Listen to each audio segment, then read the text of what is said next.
नमस्कार, आदाब, सत श्री अकाल। हमदर्द टीवी देखने वाले सारे दर्शकों का बहुत बहुत स्वागत है programme Hamdard news and views ਦੇ ਵਿੱਚ। मैं ਹਾਂ ਤਰਨਜੀਤ ਕੌਰ ਘੁੰਮਣ ਹਾਜ਼ਰ ਹਾਂ ਜੀ ਲੈ ਕੇ ਤੁਹਾਡਾ ਆਪਣਾ ਪ੍ਰੋਗਰਾਮ ਹੁਣ ਤੱਕ ਦੀਆਂ ਖਾਸ ਖਬਰਾਂ ਜਿਨ੍ਹਾਂ ਤੋਂ ਤੁਹਾਨੂੰ ਕਰਵਾਵਾਂਗੇ ਅਸੀਂ ਰੂਬਰੂ।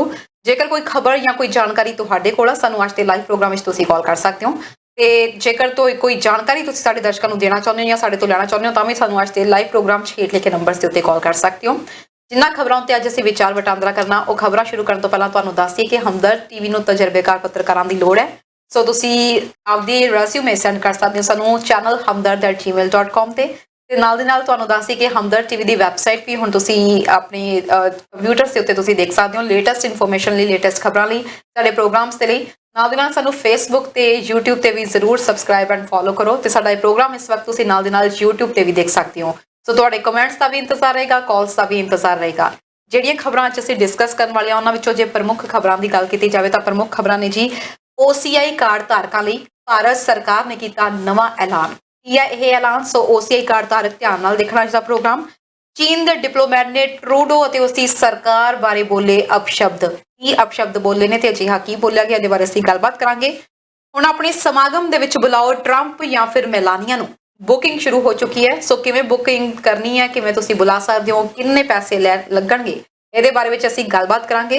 ਇਹਦੇ ਨਾਲ ਹੀ ਪੁੱਤ ਦੀ ਹਾਲਤ ਨੂੰ ਦੇਖ ਕੇ ਪੰਜਾਬ ਬੈਠੇ ਪਿਤਾ ਨੂੰ ਆਸਟ੍ਰੇਲੀਆ ਸਰਕਾਰ ਨੇ ਦਿੱਤਾ ਵੀਜ਼ਾ ਤੇ ਇਸ ਤੋਂ ਇਲਾਵਾ ਗੱਲਬਾਤ ਕਰਾਂਗੇ ਕੈਨੇਡਾ ਦੇ ਪੰਜਾਬੀ ਪਰਿਵਾਰ ਨੇ ਦਾਨ ਦਿੱਤੇ $10 ਲੱਖ। ਸੋ ਕਿੰਨਾਂ ਨੂੰ ਦਾਨ ਕੀਤਾ ਜਾਂ ਕਿਉਂ ਦਾਨ ਕੀਤਾ ਤੇ ਕਿੰਨਾਂ ਨੇ ਦਾਨ ਕੀਤਾ ਇਹਦੇ ਬਾਰੇ ਵੀ ਅਸੀਂ ਗੱਲ ਕਰਾਂਗੇ। ਖਬਰਾਂ ਦੀ ਸ਼ੁਰੂਆਤ ਵਿੱਚ ਸਭ ਤੋਂ ਪਹਿਲਾਂ ਜੋੜ ਲੈਣੇ ਜੀ ਮੇਰੇ ਸਹਿਯੋਗੀ ਮਨਕਿੰਦ ਨਾਚੀ ਨੂੰ। ਸਵਾਗਤ ਹੈ ਸਰ। ਕਰਨ ਤੁਹਾਨੂੰ ਦਰਸ਼ਕਾਂ ਨੂੰ ਆਦਾਬ, ਨਮਸਕਾਰ ਅਤੇ ਸਤਿ ਸ੍ਰੀ ਅਕਾਲ ਜੀ। ਅੱਜ 30 ਮਾਰਚ 2021 ਅਲੋਕਾਰ ਬਾਤ ਇਹੀ ਰਾਤ ਕਮਜਾਤ ਜਿਸ ਚੰਗੇ ਭਲੇ ਵਾਸੇ ਥਾਂ ਧੱਕ ਤੇ ਸਵਾਲੀਆਂ 'ਚ ਧਰਤੀ ਲਕੀਰਾਂ ਮਾਰ ਕੀਤਾ ਸਾਨੂੰ ਤਾਰ ਤਾਰ ਸਹਿਮੇ ਸਹਿਮੇ ਫੁੱਲ ਜਾਨ ਮੁੱਕ ਚੱਲੀ ਡਾਲੀਆਂ 'ਚ। ਕੀ ਬਾਤ ਹੈ। 10 ਗੁਰੂ ਸਾਹਿਬ ਸਣੇ ਦੁੱਲਾ ਬੁੱਲਾ ਬੋਲਦੇ ਨੇ ਨੂਰ ਪ੍ਰਕਾਸ਼ ਹੋਇਆ ਤਾਈਓ ਹਾਲੀ ਪਾਲੀਆਂ 'ਚ ਸਾਬਰੀ ਸਬੂਰੀ ਮਿੱਸੀ ਸਿਦਕਾਂ ਦੇ ਸੇਕ ਨਾਲ ਦਿੰਦੀਆਂ ਪਕਾ ਕੇ ਮਾਵਾਂ ਬੱਚਿਆਂ ਨੂੰ ਥਾਲੀਆਂ 'ਚ ਥੋੜੀ ਕੀਤੇ ਟੁੱਟਦੇ ਨਾ ਭਰਦੇ ਨਾ ਭੋਰਾ ਵੀ ਉਹ ਭੁਰਦੇ ਨਾ ਭੋਰਾ ਵੀ ਉਹ ਥੋੜੀ ਕੀਤੇ ਟੁੱਟਦੇ ਨਾ ਭੁਰਦੇ ਨਾ ਭੋਰਾ ਵੀ ਉਹ ਹਾੜ ਸਾੜੇ ਚੰਮ ਜਿਹਦਾ ਬੜੇ ਮੰਦ ਹਾਲੀਆਂ 'ਚ ਸੰਨ 47 ਵੇਲੇ ਲੱਕੋਂ ਚੀਰੇ ਫੇਰ ਉੱਗੇ।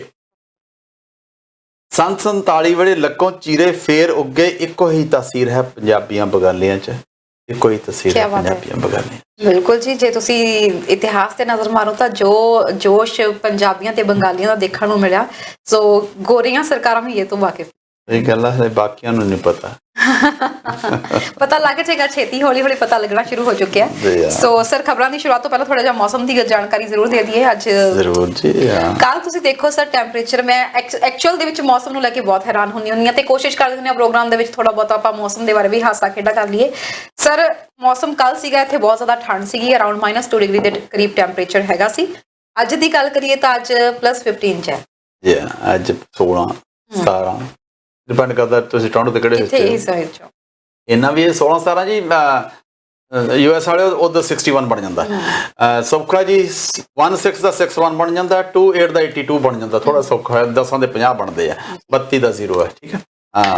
ਇਹ ਤਾਂ ਜਿਹੜਾ ਇਹ ਵੈਦਰ ਹੈ ਬਹੁਤ, ਆਪਾਂ ਅੱਗੇ ਵੀ ਗੱਲ ਕੀਤੀ 24 ਘੰਟੇ 'ਚ 24 ਡਿਗਰੀ ਤੱਕ ਚਲਾ ਜਾਂਦਾ। ਸੈਲਸੀਅਸ ਦੀ ਗੱਲ ਕਰਦੇ ਹਾਂ ਜੀ, ਕਿਸੇ ਪਰਸਨ ਜਾ ਸਕਦਾ -12 ਤੋਂ +12 ਚਲਾ ਜਾਂਦਾ। ਵੇਰੀਏਸ਼ਨ ਹੈ ਜੀ। ਅੱਜ ਇਹਨਾਂ ਕੱਲ ਨੂੰ ਮੇਰੇ ਖਿਆਲ 10-12, ਮੇਰੇ ਖਿਆਲ ਅਗਲੇ ਕੁਛ ਦਿਨਾਂ ਦੇ ਜਾ ਕੇ ਰਾਤ ਨੂੰ ਕਿਸੇ ਦਿਨ 0 ਵੀ ਹੈਗਾ ਜੀ ਤੇ ਹਜੇ ਜਾ ਨਹੀਂ ਰਿਹਾ। ਹਾਂ, ਸਾਨੂੰ ਛੱਡਦਾ ਨਹੀਂ ਪਿੱਛਾ ਦੇ ਅਜੇ ਅਪ੍ਰੈਲ ਹੈ ਜੀ, ਅਜੇ ਅਪ੍ਰੈਲ ਦਾ ਅਪ੍ਰੈਲ ਸ਼ੁਰੂ ਨਹੀਂ ਹੋਇਆ ਤੇ ਅਪ੍ਰੈਲ ਦੇ ਵਿੱਚ ਮੈਂ ਤਾਂ ਅੱਗੇ ਵੀ ਕਿਤੇ ਗੱਲ ਕੀਤੀ ਹੈ। ਮੈਂ ਮਈ ਦੇ ਵਿੱਚ ਇਹਦੇ ਪਹਿਲੇ ਹਫ਼ਤੇ 'ਚ ਫਲਰੀਜ਼ ਪੈਂਦੀਆਂ ਦੇਖੀਆਂ ਨੇ। ਮੈਂ ਟੋਰਾਂਟੋ ਦੀ ਗੱਲ ਕਰ ਰਿਹਾ ਜੀ। ਹਾਂ, ਜਿਹੜੇ ਐਡਮਿੰਟਨ ਵਾਲੇ, ਕੈਲਗਰੀ ਵਾਲੇ ਜੀ, ਤੁਹਾਨੂੰ ਉਹ ਸਾਰਾ ਕੁਛ ਮੁਬਾਰਕ। ਸਾਨੂੰ ਕੋਈ ਇਤਰਾਜ਼ ਨਹੀਂ ਜੇ ਤੁਹਾਡੇ ਉਸ ਵੇਲੇ ਪੈਂਦੀ ਹੈ। ਇਸ ਨੂੰ ਉਹਨਾਂ ਨੂੰ ਪੈੜਾ ਰਹਿਣ ਦੇ ਆਪਾਂ ਨਾ, ਪਰ ਸਾਡੇ ਨਹੀਂ ਪੈਣੀ ਚਾਹੀਦੀ। ਚਲੋ ਜੀ, ਮੌਸਮ ਜਿਵੇਂ ਸਾਰੇ ਸਹੀ ਸਲਾਮਤ ਰਹਿਣ, ਠੀਕ ਠਾਕ ਰਹਿਣ। ਸਹੀ ਗੱਲ ਹੈ ਜੀ। ਆਹ ਜਿਹੜਾ ਕੁਛ ਹੋਰ ਚੱਲ ਰਿਹਾ ਇਸ ਵੇਲੇ, ਬਿਲਕੁਲ ਪਰਮਾਤਮਾ ਮਿਹਰ ਕਰੇ। ਸਾਰੇ ਆਪੋ ਆਪਣੇ ਥਾਂ ਤੇ ਸੁਖੀ ਸਾਂਦੀ ਰਹੋ ਜੀ ਔਰ ਬਚਾਅ ਰੱਖੋ ਜੀ। ਬਿਲਕੁਲ। ਖਬਰਾਂ ਦੀ ਸ਼ੁਰੂਆਤ ਕਰਦੇ ਹਾਂ ਵੈਕਸੀਨ ਦੇ ਨਾਲ। ਹਾਲਾਤ ਜਿਹੜੇ ਆ ਵੱਖ-ਵੱਖ ਮੁਲਕਾਂ 'ਚ ਹੁਣ ਹਜੇ ਵੀ ਬੇਕਾਬੂ ਨੇ। ਹਾਲਾਂਕਿ ਅਸੀਂ ਕਹਿ ਸਕਦੇ ਹਾਂ ਕਿ ਵੈਕਸੀਨ ਦੀ ਸ਼ੁਰੂਆਤ ਹੋ ਚੁੱਕੀ ਹੈ, ਪਰ ਤੁਹਾਨੂੰ ਦੱਸ ਦਈਏ ਕਿ ਕੁਝ ਮੁਲਕਾਂ ਦੇ ਵਿੱਚ 4th ਵੇਵ ਵੀ ਸ਼ੁਰੂ ਹੋ ਚੁੱਕੀ ਹੈ।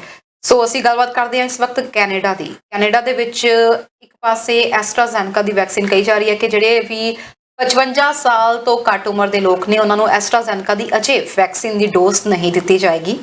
ਪਰ ਦੂਜੇ ਪਾਸੇ ਗੱਲ ਕਰੀਏ 1.2 ਮਿਲੀਅਨ ਡੋਜ਼ਸ ਜਿਹੜੀਆਂ ਨੇ ਯੂਐਸ ਤੋਂ ਐਸਟਰਾਜ਼ੈਨੇਕਾ ਦੀਆਂ ਆ ਰਹੀਆਂ ਨੇ ਕੈਨੇਡਾ ਦੇ ਵਿੱਚ। ਸਰ ਕੀ ਕਹਿਣਾ ਚਾਹੋਗੇ? ਤਰਨ ਗੱਲ ਹੈਗੀ ਆ ਜਿਹੜੀ ਹੁਣ ਤੱਕ ਦੇ ਕਿਉਂਕਿ ਹਰ ਰੋਜ਼ ਨਵੇਂ ਆ ਰਹੇ ਨੇ ਨੰਬਰਸ ਆ ਰਹੇ ਨੇ। ਜਿਹੜੀ ਐਸਟਰਾਜ਼ੈਨੇਕਾ ਦੀ ਬਿਲੋ 55 ਏਜ ਆ, ਜੇ ਕਿਸੇ ਨੂੰ ਆਈ ਵੀ ਆ ਤਾਂ ਲੱਖ ਦੇ ਵਿੱਚ ਇੱਕ ਨੂੰ ਹੋ ਸਕਦੀ ਆ ਜਾਂ ਮਿਲੀਅਨ ਚ ਇੱਕ ਨੂੰ ਹੋ ਸਕਦੀ ਆ। ਸੋ ਹਲੇ ਬਹੁਤ ਵੱਡਾ ਇਹਦਾ ਰੌਲਾ ਬਹੁਤ ਜ਼ਿਆਦਾ ਪੈ ਗਿਆ। ਜਿਵੇਂ ਐਸਟਰਾਜ਼ੈਨੇਕਾ ਦੀ ਕਿਸਮਤ ਮਾੜੀ ਹੁੰਦੀ ਆ, ਸ਼ੁਰੂ ਤੋਂ ਇਹਦੇ ਨਾਲ ਇਹੀ ਕੁਝ ਹੋ ਰਿਹਾ ਹੈਗਾ, ਬਟ ਸਟਿਲ ਇਟਸ ਵਰਕਿੰਗ। ਇਹ ਹਲੇ ਵੀ 60 70 75 74 73 ਕੋਈ ਕਈ ਨੰਬਰ ਨੇ ਇਹਦੇ, ਉੱਥੇ ਤੱਕ ਇਹ ਕੰਮ ਕਰ ਰਿਹਾ ਔਰ ਇਸੇ ਕਰਕੇ ਵਰਤਿਆ ਜਾ ਰਿਹਾ। ਯੂਐਸ ਦੇ ਕੋਲੇ ਹੁਣ ਵਾਧੂ ਹੈ ਤਾਂ ਉਹ ਸਾਨੂੰ 1.5 ਮਿਲੀਅਨ ਦੇ ਰਹੇ। ਇਹਦੇ ਨਾਲ ਜਿਹੜੇ ਫਾਈਜ਼ਰ ਹੈ ਉਹਨਾਂ ਨੇ ਅੱਜ ਮਿਸਟਰ ਟਰੂ ਦੇ ਮੁਤਾਬਕ ਤੇ ਜਿਹੜੀ ਸਾਡੇ ਅਨੀਤਾ ਆਨੰਦ ਜਿਹੜੇ ਮਿਨਿਸਟਰ ਪ੍ਰੋਕਿਉਰਮੈਂਟ ਦੇ ਹੈਗੇ ਨੇ, ਸਾਰਾ ਕੁਝ ਉਹਨਾਂ ਦੇ ਰਾਹੀਂ ਚੱਲ ਰਿਹਾ ਸਾਰਾ ਕੁਝ, ਉਹਨਾਂ ਨੇ ਵੀ ਅੱਜ ਇਹ ਗੱਲ ਕਹੀ ਹੈ ਕਿ ਇਹ ਸਮਰ ਦੇ ਐਂਡ ਵਿੱਚ ਆਉਣਾ ਸੀਗਾ ਫਾਈਜ਼ਰ, ਪਰ ਫਾਈਜ਼ਰ ਨੇ ਉਹਨੂੰ ਐਡਵਾਂਸ ਕਰਤਾ ਜਿਹੜਾ 1.5 ਮਿਲੀਅਨ ਜਿਹੜਾ ਆ ਰਹੇ ਨੇ ਇਹਦੇ ਫਾਈਜ਼ਰ ਦੇ। ਸੋ ਇਹ ਆਈ ਤੁਰਾ ਜਾ ਰਿਹਾ, ਕੋਈ ਐਸੀ ਗੱਲ ਨਹੀਂ ਹੈ। ਇਹ ਠੀਕ ਹੈ, ਇੱਕ ਹੁੰਦੀ ਆ ਕੋਈ ਪਿੱਛੇ ਕੋਈ ਗੱਲ ਚੱਲਦੀ ਹੁੰਦੀ ਹੈ, ਇਸ ਕਰਕੇ ਸ਼ਾਇਦ ਜਿਹੜੇ ਡਾਕਟਰਸ ਆ, ਮੈਂ ਕਈਆਂ ਨਾਲ ਗੱਲ ਵੀ ਕੀਤੀ ਹੈ, ਸਲਾਹ ਵੀ ਕੀਤੀ ਹੈ, ਉਹ ਕਹਿੰਦੇ ਵੀ ਹੋ ਸਕਦਾ ਜਿਹਨੂੰ ਅੰਡਰਲਾਈਨਿੰਗ ਇਸ਼ੂਜ਼ ਕਹਿੰਦੇ ਆ, ਸ਼ਾਇਦ ਕੋਈ ਐਸੀ ਗੱਲ ਕਰਕੇ ਇਸ ਦੇ ਉੱਤੇ ਗੱਲ ਬਾਹਰ ਆ ਰਹੀ ਹੈ। ਅਦਰਵਾਈਜ਼ ਆਉਣੀ ਚਾਹੀਦੀ ਨਹੀਂ ਸੀ ਕਿਉਂਕਿ ਪਰਸੈਂਟੇਜ ਕੁਝ ਵੀ ਨਹੀਂ ਹੈ, ਪਰ ਕਿਉਂਕਿ ਬਹੁਤ ਆ 55 ਤੋਂ ਹੇਠਾਂ ਐਂਡ ਮੋਸਟਲੀ ਉਹਨਾਂ 'ਚ ਵੂਮਨ ਨੇ। ਕੋਈ ਸ਼ਾਇਦ ਐਸੀ ਗੱਲ ਹੋ ਸਕਦੀ ਹੈ, ਪਰ ਉਦੋਂ ਹੋਰ ਬੜੀਆਂ ਦਵਾਈਆਂ ਨੇ ਤਾਂ ਜਿਹਨਾਂ ਦੇ ਸਾਈਡ ਇਫੈਕਟਸ ਇਦੋਂ ਕਿਤੇ ਜ਼ਿਆਦਾ ਹੁੰਦੇ ਨੇ। ਜਿਹੜਾ ਕਲੌਟ ਬਣਨਾ ਕਿਸੇ ਹੋਰ ਦਵਾਈ ਨਾਲ ਵੀ ਬਣ ਸਕਦਾ ਹੈ, ਡਿਪੈਂਡ ਕਰਦਾ ਕਿੱਥੇ ਜਾ ਕੇ ਫਸ ਜਾਂਦਾ ਹੈ। ਬ੍ਰੇਨ 'ਚ ਫਸ ਜਾਂਦਾ, ਹੈਮਰੇਜ ਹੋ ਜਾਂਦਾ, ਹਾਰਟ 'ਚ ਫਸਦਾ ਪ੍ਰੋਬਲਮ ਆਉਂਦੀ ਹੈ, ਲੱਤਾਂ ਦੀ ਕਿਸੇ ਨਾੜ 'ਚ ਫਸ ਜਾਂਦਾ ਪ੍ਰੋਬਲਮ ਆਉਂਦੀ ਹੈ, ਸਟਮਕ 'ਚ ਆਉਂਦੀ ਹੈ, ਤਕਲੀਫ ਸ਼ੁਰੂ ਹੋ ਜਾਂਦੀ ਹੈ, ਕਲੌਟ ਦੀ ਪ੍ਰੋਬਲਮ ਆ ਰਹੀ ਹੈ। ਇਹ ਜਿਹਦੇ ਬਣਦੇ ਆ ਫਿਰ ਵੀ ਦੇਖੋ ਐਸੀ ਗੱਲ ਹੈਗੀ, ਸਰਕਾਰਾਂ ਕਿੰਨੀ ਕੋਸ਼ਿਸ਼ ਕਰ ਰਹੀਆਂ ਨੇ ਵੀ ਜੇ ਕੋਈ ਮਾੜਾ ਮੋਟਾ ਹੈਗਾ ਗੱਲ ਵੀ ਹੈਗੀ ਹੈ ਤਾਂ ਵੀ ਉਹਨੂੰ ਉਹਦੇ ਬੜਾ ਪੈਰ ਜਿਹਨੂੰ ਕਹਿੰਦੇ ਸੰਭਲ ਕੇ ਪੈਰ ਧਰੇ ਜਾ ਰਹੇ ਨੇ। ਬਿਲਕੁਲ, ਬਟ ਕੋਈ ਐਸੀ ਗੱਲ ਨਹੀਂ। ਮੈਨੂੰ ਤਾਂ ਹਾਲੇ ਤੱਕ ਲੱਗਦਾ ਵੀ ਹਾਂ ਕੱਲ ਨੂੰ ਕੁਝ ਹੋ ਜਾਵੇ ਤਾਂ ਨਹੀਂ, ਪਰ ਹੁਣ ਤੱਕ ਦੇ ਨਾਲ ਲੱਗਦਾ ਵੀ ਕੋਈ ਸੀ ਐਡੀ ਗੱਲ ਹੈ ਨਹੀਂ। ਪਰ ਜੋ ਵੀ ਇਸ ਵਕਤ ਜੋ ਅਫਵਾਹਾਂ ਦਾ ਦੌਰ ਵੀ ਜਿਹੜਾ ਇਸ ਵਕਤ ਸੋਸ਼ਲ ਮੀਡੀਆ ਉੱਤੇ ਛਾਇਆ ਹੋਇਆ, ਸੋ ਖਾਸ ਤੌਰ ਤੇ ਸਰਕਾਰਾਂ ਵੀ ਬਾਰ-ਬਾਰ ਇਹੀ ਕਹਿ ਰਹੀਆਂ ਨੇ ਕਿ ਅਫਵਾਹਾਂ ਦੇ ਦੌਰ ਤੋਂ ਬਚੋ। ਸੋ ਜਿਹੜੇ ਵੀ ਇਸ ਵਕਤ ਦਰਸ਼ਕ ਸਾਡਾ ਪ੍ਰੋਗਰਾਮ ਦੇਖ ਰਹੇ ਨੇ, ਸੋਸ਼ਲ ਮੀਡੀਆ ਉੱਤੇ ਕਰੋਨਾ ਵਾਇਰਸ ਨੂੰ ਲੈ ਕੇ ਕਾਫੀ ਤਰ੍ਹਾਂ ਦੀਆਂ ਅਫਵਾਹਾਂ ਫੈਲਾਈਆਂ ਜਾ ਰਹੀਆਂ ਨੇ, ਮੈਡੀਸਿਨਸ ਨੂੰ ਲੈ ਕੇ, ਵੈਕਸੀਨ ਨੂੰ ਲੈ ਕੇ ਅਫਵਾਹਾਂ ਫੈਲਾਈਆਂ ਜਾ ਰਹੀਆਂ ਨੇ। ਸੋ ਅਫਵਾਹਾਂ ਤੇ ਉਨੀ ਦੇਰ ਤੱਕ ਧਿਆਨ ਨਾ ਦੇਵੋ ਜਿੰਨੀ ਦੇਰ ਤੱਕ ਉਹ ਕਿਸੇ ਰਿਲਾਇਬਲ ਸੋਰਸਿਸ ਦੇ ਵੱਲੋਂ ਨਹੀਂ ਜਾਰੀ ਕੀਤੀਆਂ ਜਾ ਰਹੀਆਂ। ਇਹਦੇ ਬਾਰੇ ਗੱਲ ਕਰਾਂਗੇ, ਦਰਸ਼ਕ ਇੱਕ ਜੁੜ ਗਏ ਨੇ। ਸਤਿ ਸ਼੍ਰੀ ਅਕਾਲ ਜੀ, ਕਿੱਥੋਂ ਬੋਲ ਰਹੇ? ਸਤਿ ਸ਼੍ਰੀ ਅਕਾਲ ਜੀ। ਮੈਡਮ ਬਾਕੀ ਸਾਰੇ ਮੁਲਕਾਂ 'ਚ ਪਹਿਲੀ ਤੇ ਦੂਜੀ ਡੋਜ਼ ਦੇ ਵਿਚਾਲੇ 3 ਤੋਂ 4 ਹਫ਼ਤੇ ਬਾਅਦ ਲੱਗਦੀ, ਪਹਿਲੀ ਡੋਜ਼ ਤੋਂ ਬਾਅਦ ਦੂਜੀ ਡੋਜ਼ 3 ਤੋਂ 4 ਦੇ ਵਿੱਚ ਲੱਗਦੀ ਹੈ, ਪਰ ਕੈਨੇਡਾ 'ਚ ਇਹ ਕਿਉਂ 4 ਮਹੀਨੇ ਤੋਂ ਬਾਅਦ ਲਗਾਈ ਜਾ ਰਹੀ ਹੈ? ਕਿਉਂਕਿ ਇਹਦੇ ਨਾਲ ਪਹਿਲੀ ਡੋਜ਼ ਦਾ ਖਤਮ ਨਹੀਂ ਹੁੰਦਾ ਇੰਨੇ ਚਿਰ ਬਾਅਦ, 4 ਮਹੀਨੇ ਬਾਅਦ। ਬਿਲਕੁਲ ਜੀ, ਇਹਦੀ ਗੱਲ ਇਹ ਹੈ ਜੀ, ਇਹ ਜ਼ਰੂਰੀ ਨਹੀਂ ਹੈ ਕਿਉਂਕਿ ਦੇਖੋ ਹਰ ਪਾਸੇ ਮੈਡੀਕਲ ਐਕਸਪਰਟਸ ਆਪਦੀ ਗੱਲ ਨੂੰ ਦਲੀਲ ਨਾਲ ਗੱਲ ਕਰਦੇ ਆ। ਸਾਡੇ ਵਾਲੇ ਜਿਹੜੇ ਇੱਥੋਂ ਦੇ ਐਕਸਪਰਟਸ ਨੇ ਉਹਨਾਂ ਨੇ ਇਹ ਗੱਲ ਕੀ ਹੈ ਕਿ ਜਿਹੜਾ ਸੈਕੰਡ ਸ਼ਾਟ ਹੈ ਦੈਟਸ ਅ ਬੂਸਟਰ ਸ਼ਾਟ।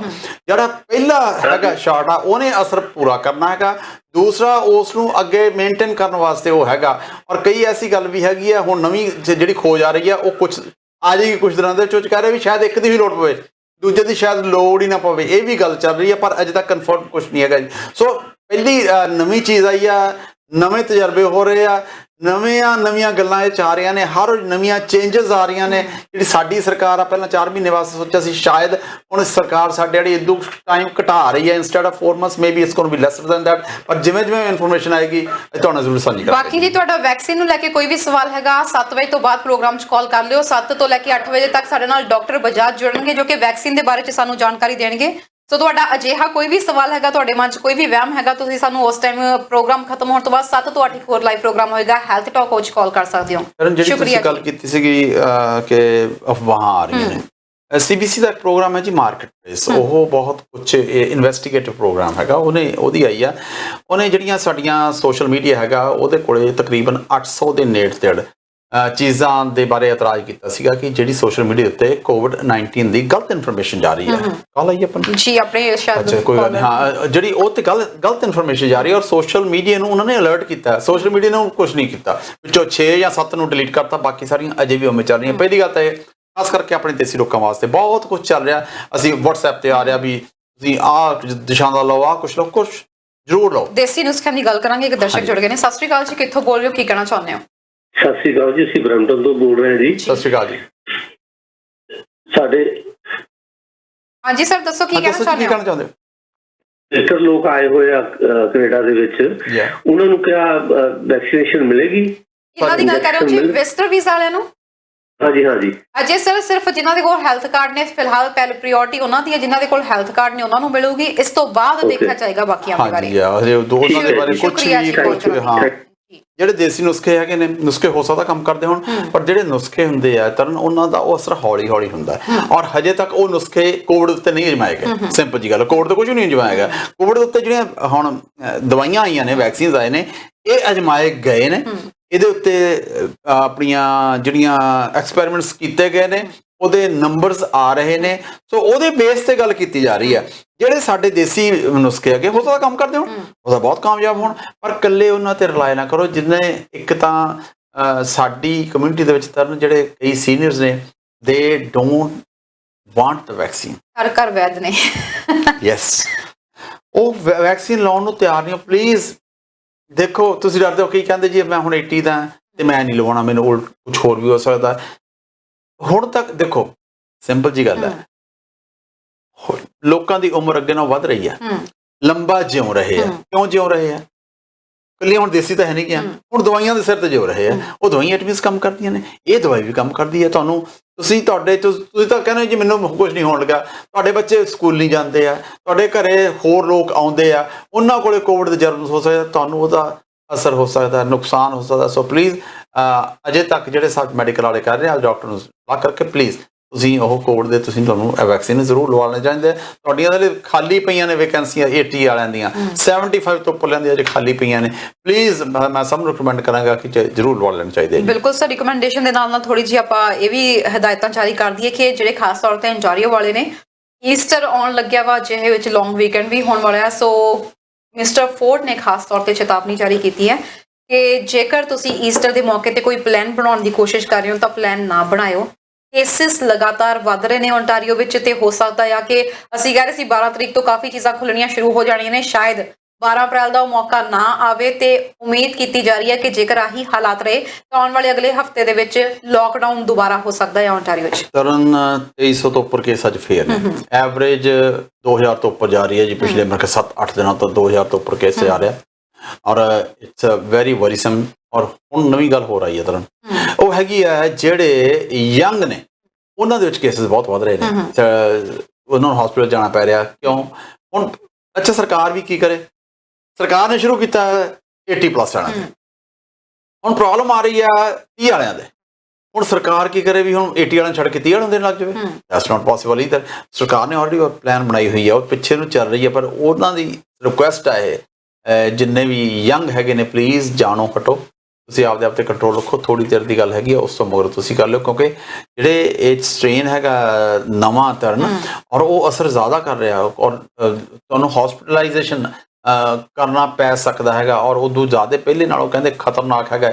ਇਸ ਕਰਕੇ ਦੂਸਰੀ ਗੱਲ, ਜਾਂ ਈਸਟਰ ਵਾਲਿਆ ਇਹ ਲੌਂਗ ਵੀਕਐਂਡ ਹੈ ਜੀ। ਸਰਕਾਰ ਕੀ ਕਰੇ?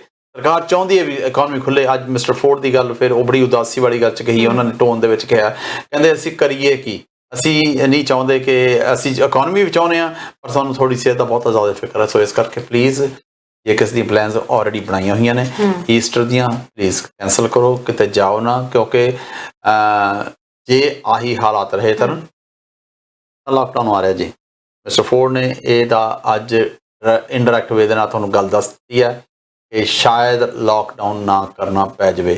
ਸੋ ਬਚੋ ਇਸ ਗੱਲ ਤੋਂ। ਜੇ ਆਪਾਂ ਆਪਣੇ ਘਰ ਆਵਾਂਗੇ, ਜਿਹੜਾ ਕੁਝ ਹੁਣ ਤੱਕ ਖੁੱਲ੍ਹਾ ਹੈਗਾ ਸ਼ਾਇਦ ਰਹਿ ਜਾਵੇ। ਇਦੋਂ ਉੱਪਰ ਜਿਹੜਾ ਵਧਣਾ ਸੀਗਾ ਉਹਦੇ ਚਾਂਸਿਸ ਘਟਦੇ ਤੁਰੇ ਜਾ ਰਹੇ ਆ। ਬਟ ਜਿਵੇਂ 12 ਤਾਰੀਖ ਆਏਗੀ ਜੀ, ਉਸ ਤੋਂ ਪਹਿਲਾਂ ਅਨਾਉਂਸਮੈਂਟ ਆਏਗੀ ਜ਼ਰੂਰ। ਔਰ ਜੋ ਕੁਝ ਜਿਹਨੂੰ ਆਪਾਂ ਰੀਡ ਬਿਟਵੀਨ ਦਾ ਲਾਈਨਸ ਪੜ੍ਹਦੇ ਹਾਂ, ਲੱਗਦਾ ਉਸ ਹਿਸਾਬ 'ਚ ਵੀ ਸ਼ਾਇਦ ਲਾਕਡਾਊਨ ਆ। ਇਸ ਦੇ ਨਾਲ ਹੀ ਅਨਾਉਂਸਮੈਂਟਸ ਦੀ ਤੁਸੀਂ ਗੱਲ ਕਰ ਰਹੇ ਹੋ ਤਾਂ ਇੱਕ ਅਨਾਉਂਸਮੈਂਟ ਆਲਰੇਡੀ ਆ ਚੁੱਕੀ ਹੈ। ਐਜੂਕੇਸ਼ਨ ਮਿਨਿਸਟਰ ਮਿਸਟਰ ਲੈਚੇ ਨੇ ਇਹ ਗੱਲ ਆਖ ਦਿੱਤੀ ਹੈ ਕਿ ਕੱਲ ਵੀ ਅਸੀਂ ਡਿਸਕਸ ਕੀਤਾ ਸੀ ਇਸ ਬਾਰੇ ਦੇ ਵਿੱਚ ਕਿ ਸਕੂਲਸ ਦੇ ਵਿੱਚ ਜਿਹੜੀ ਆ ਬ੍ਰੇਕ ਹੋਣੀ ਸੀ, ਮਾਰਚ ਬ੍ਰੇਕ, ਉਹ ਕਦੋਂ ਹੋਏਗੀ, ਤਾਂ ਉਸ ਦੇ ਉੱਤੇ ਮਿਸਟਰ ਫੋਰਡ ਵੀ ਥੋੜਾ ਜਿਹਾ ਭੜਕੇ ਹੋਏ ਨਜ਼ਰ ਆਏ ਸੀ। ਅੱਜ ਇਸ ਦੇ ਬਾਰੇ ਵਿੱਚ ਜੋ ਨਵੀਂ ਅਪਡੇਸ਼ਨ ਸਾਹਮਣੇ ਆਈ ਹੈ ਤਾਂ ਉਹਨਾਂ ਨੇ ਕਿਹਾ ਹੈ ਕਿ ਸ਼ਾਇਦ ਅਪ੍ਰੈਲ ਦੇ ਵਿੱਚ ਜਿਹੜੀ ਆ ਇਹ ਦਿੱਤੀ ਜਾ ਸਕਦੀ ਆ ਬ੍ਰੇਕ, ਤੇ ਹੁਣ ਪੋਸਟਪੋਨ ਹੋਣ ਦੇ ਚਾਂਸਸ ਨਜ਼ਰ ਨਹੀਂ ਆ ਰਹੇ। ਤਰਨ ਸਟੀਵਨ ਲੈਚਰ ਸਾਹਿਬ ਜਿਹੜੇ ਕਿ ਐਜੂਕੇਸ਼ਨ ਮਿਨਿਸਟਰ ਨੇ ਸਾਡੇ ਅੰਟਾਰੀਓ ਦੇ, ਜੀ ਉਹਨਾਂ ਨੇ ਅੱਜ ਗੱਲ ਕਹਿਤੀ ਹੈ ਜੀ ਕਿ 12 ਤਾਰੀਖ ਤੋਂ ਜਿਹੜੀ ਮਾਰਚ ਬ੍ਰੇਕ ਸੀਗੀ ਉਹ 12 ਅਪ੍ਰੈਲ ਤੋਂ ਆ ਰਹੀ ਹੈ ਜੀ, ਰਿਗਾਰਡਲੈਸ ਤੁਹਾਨੂੰ ਮਿਲੇਗੀ।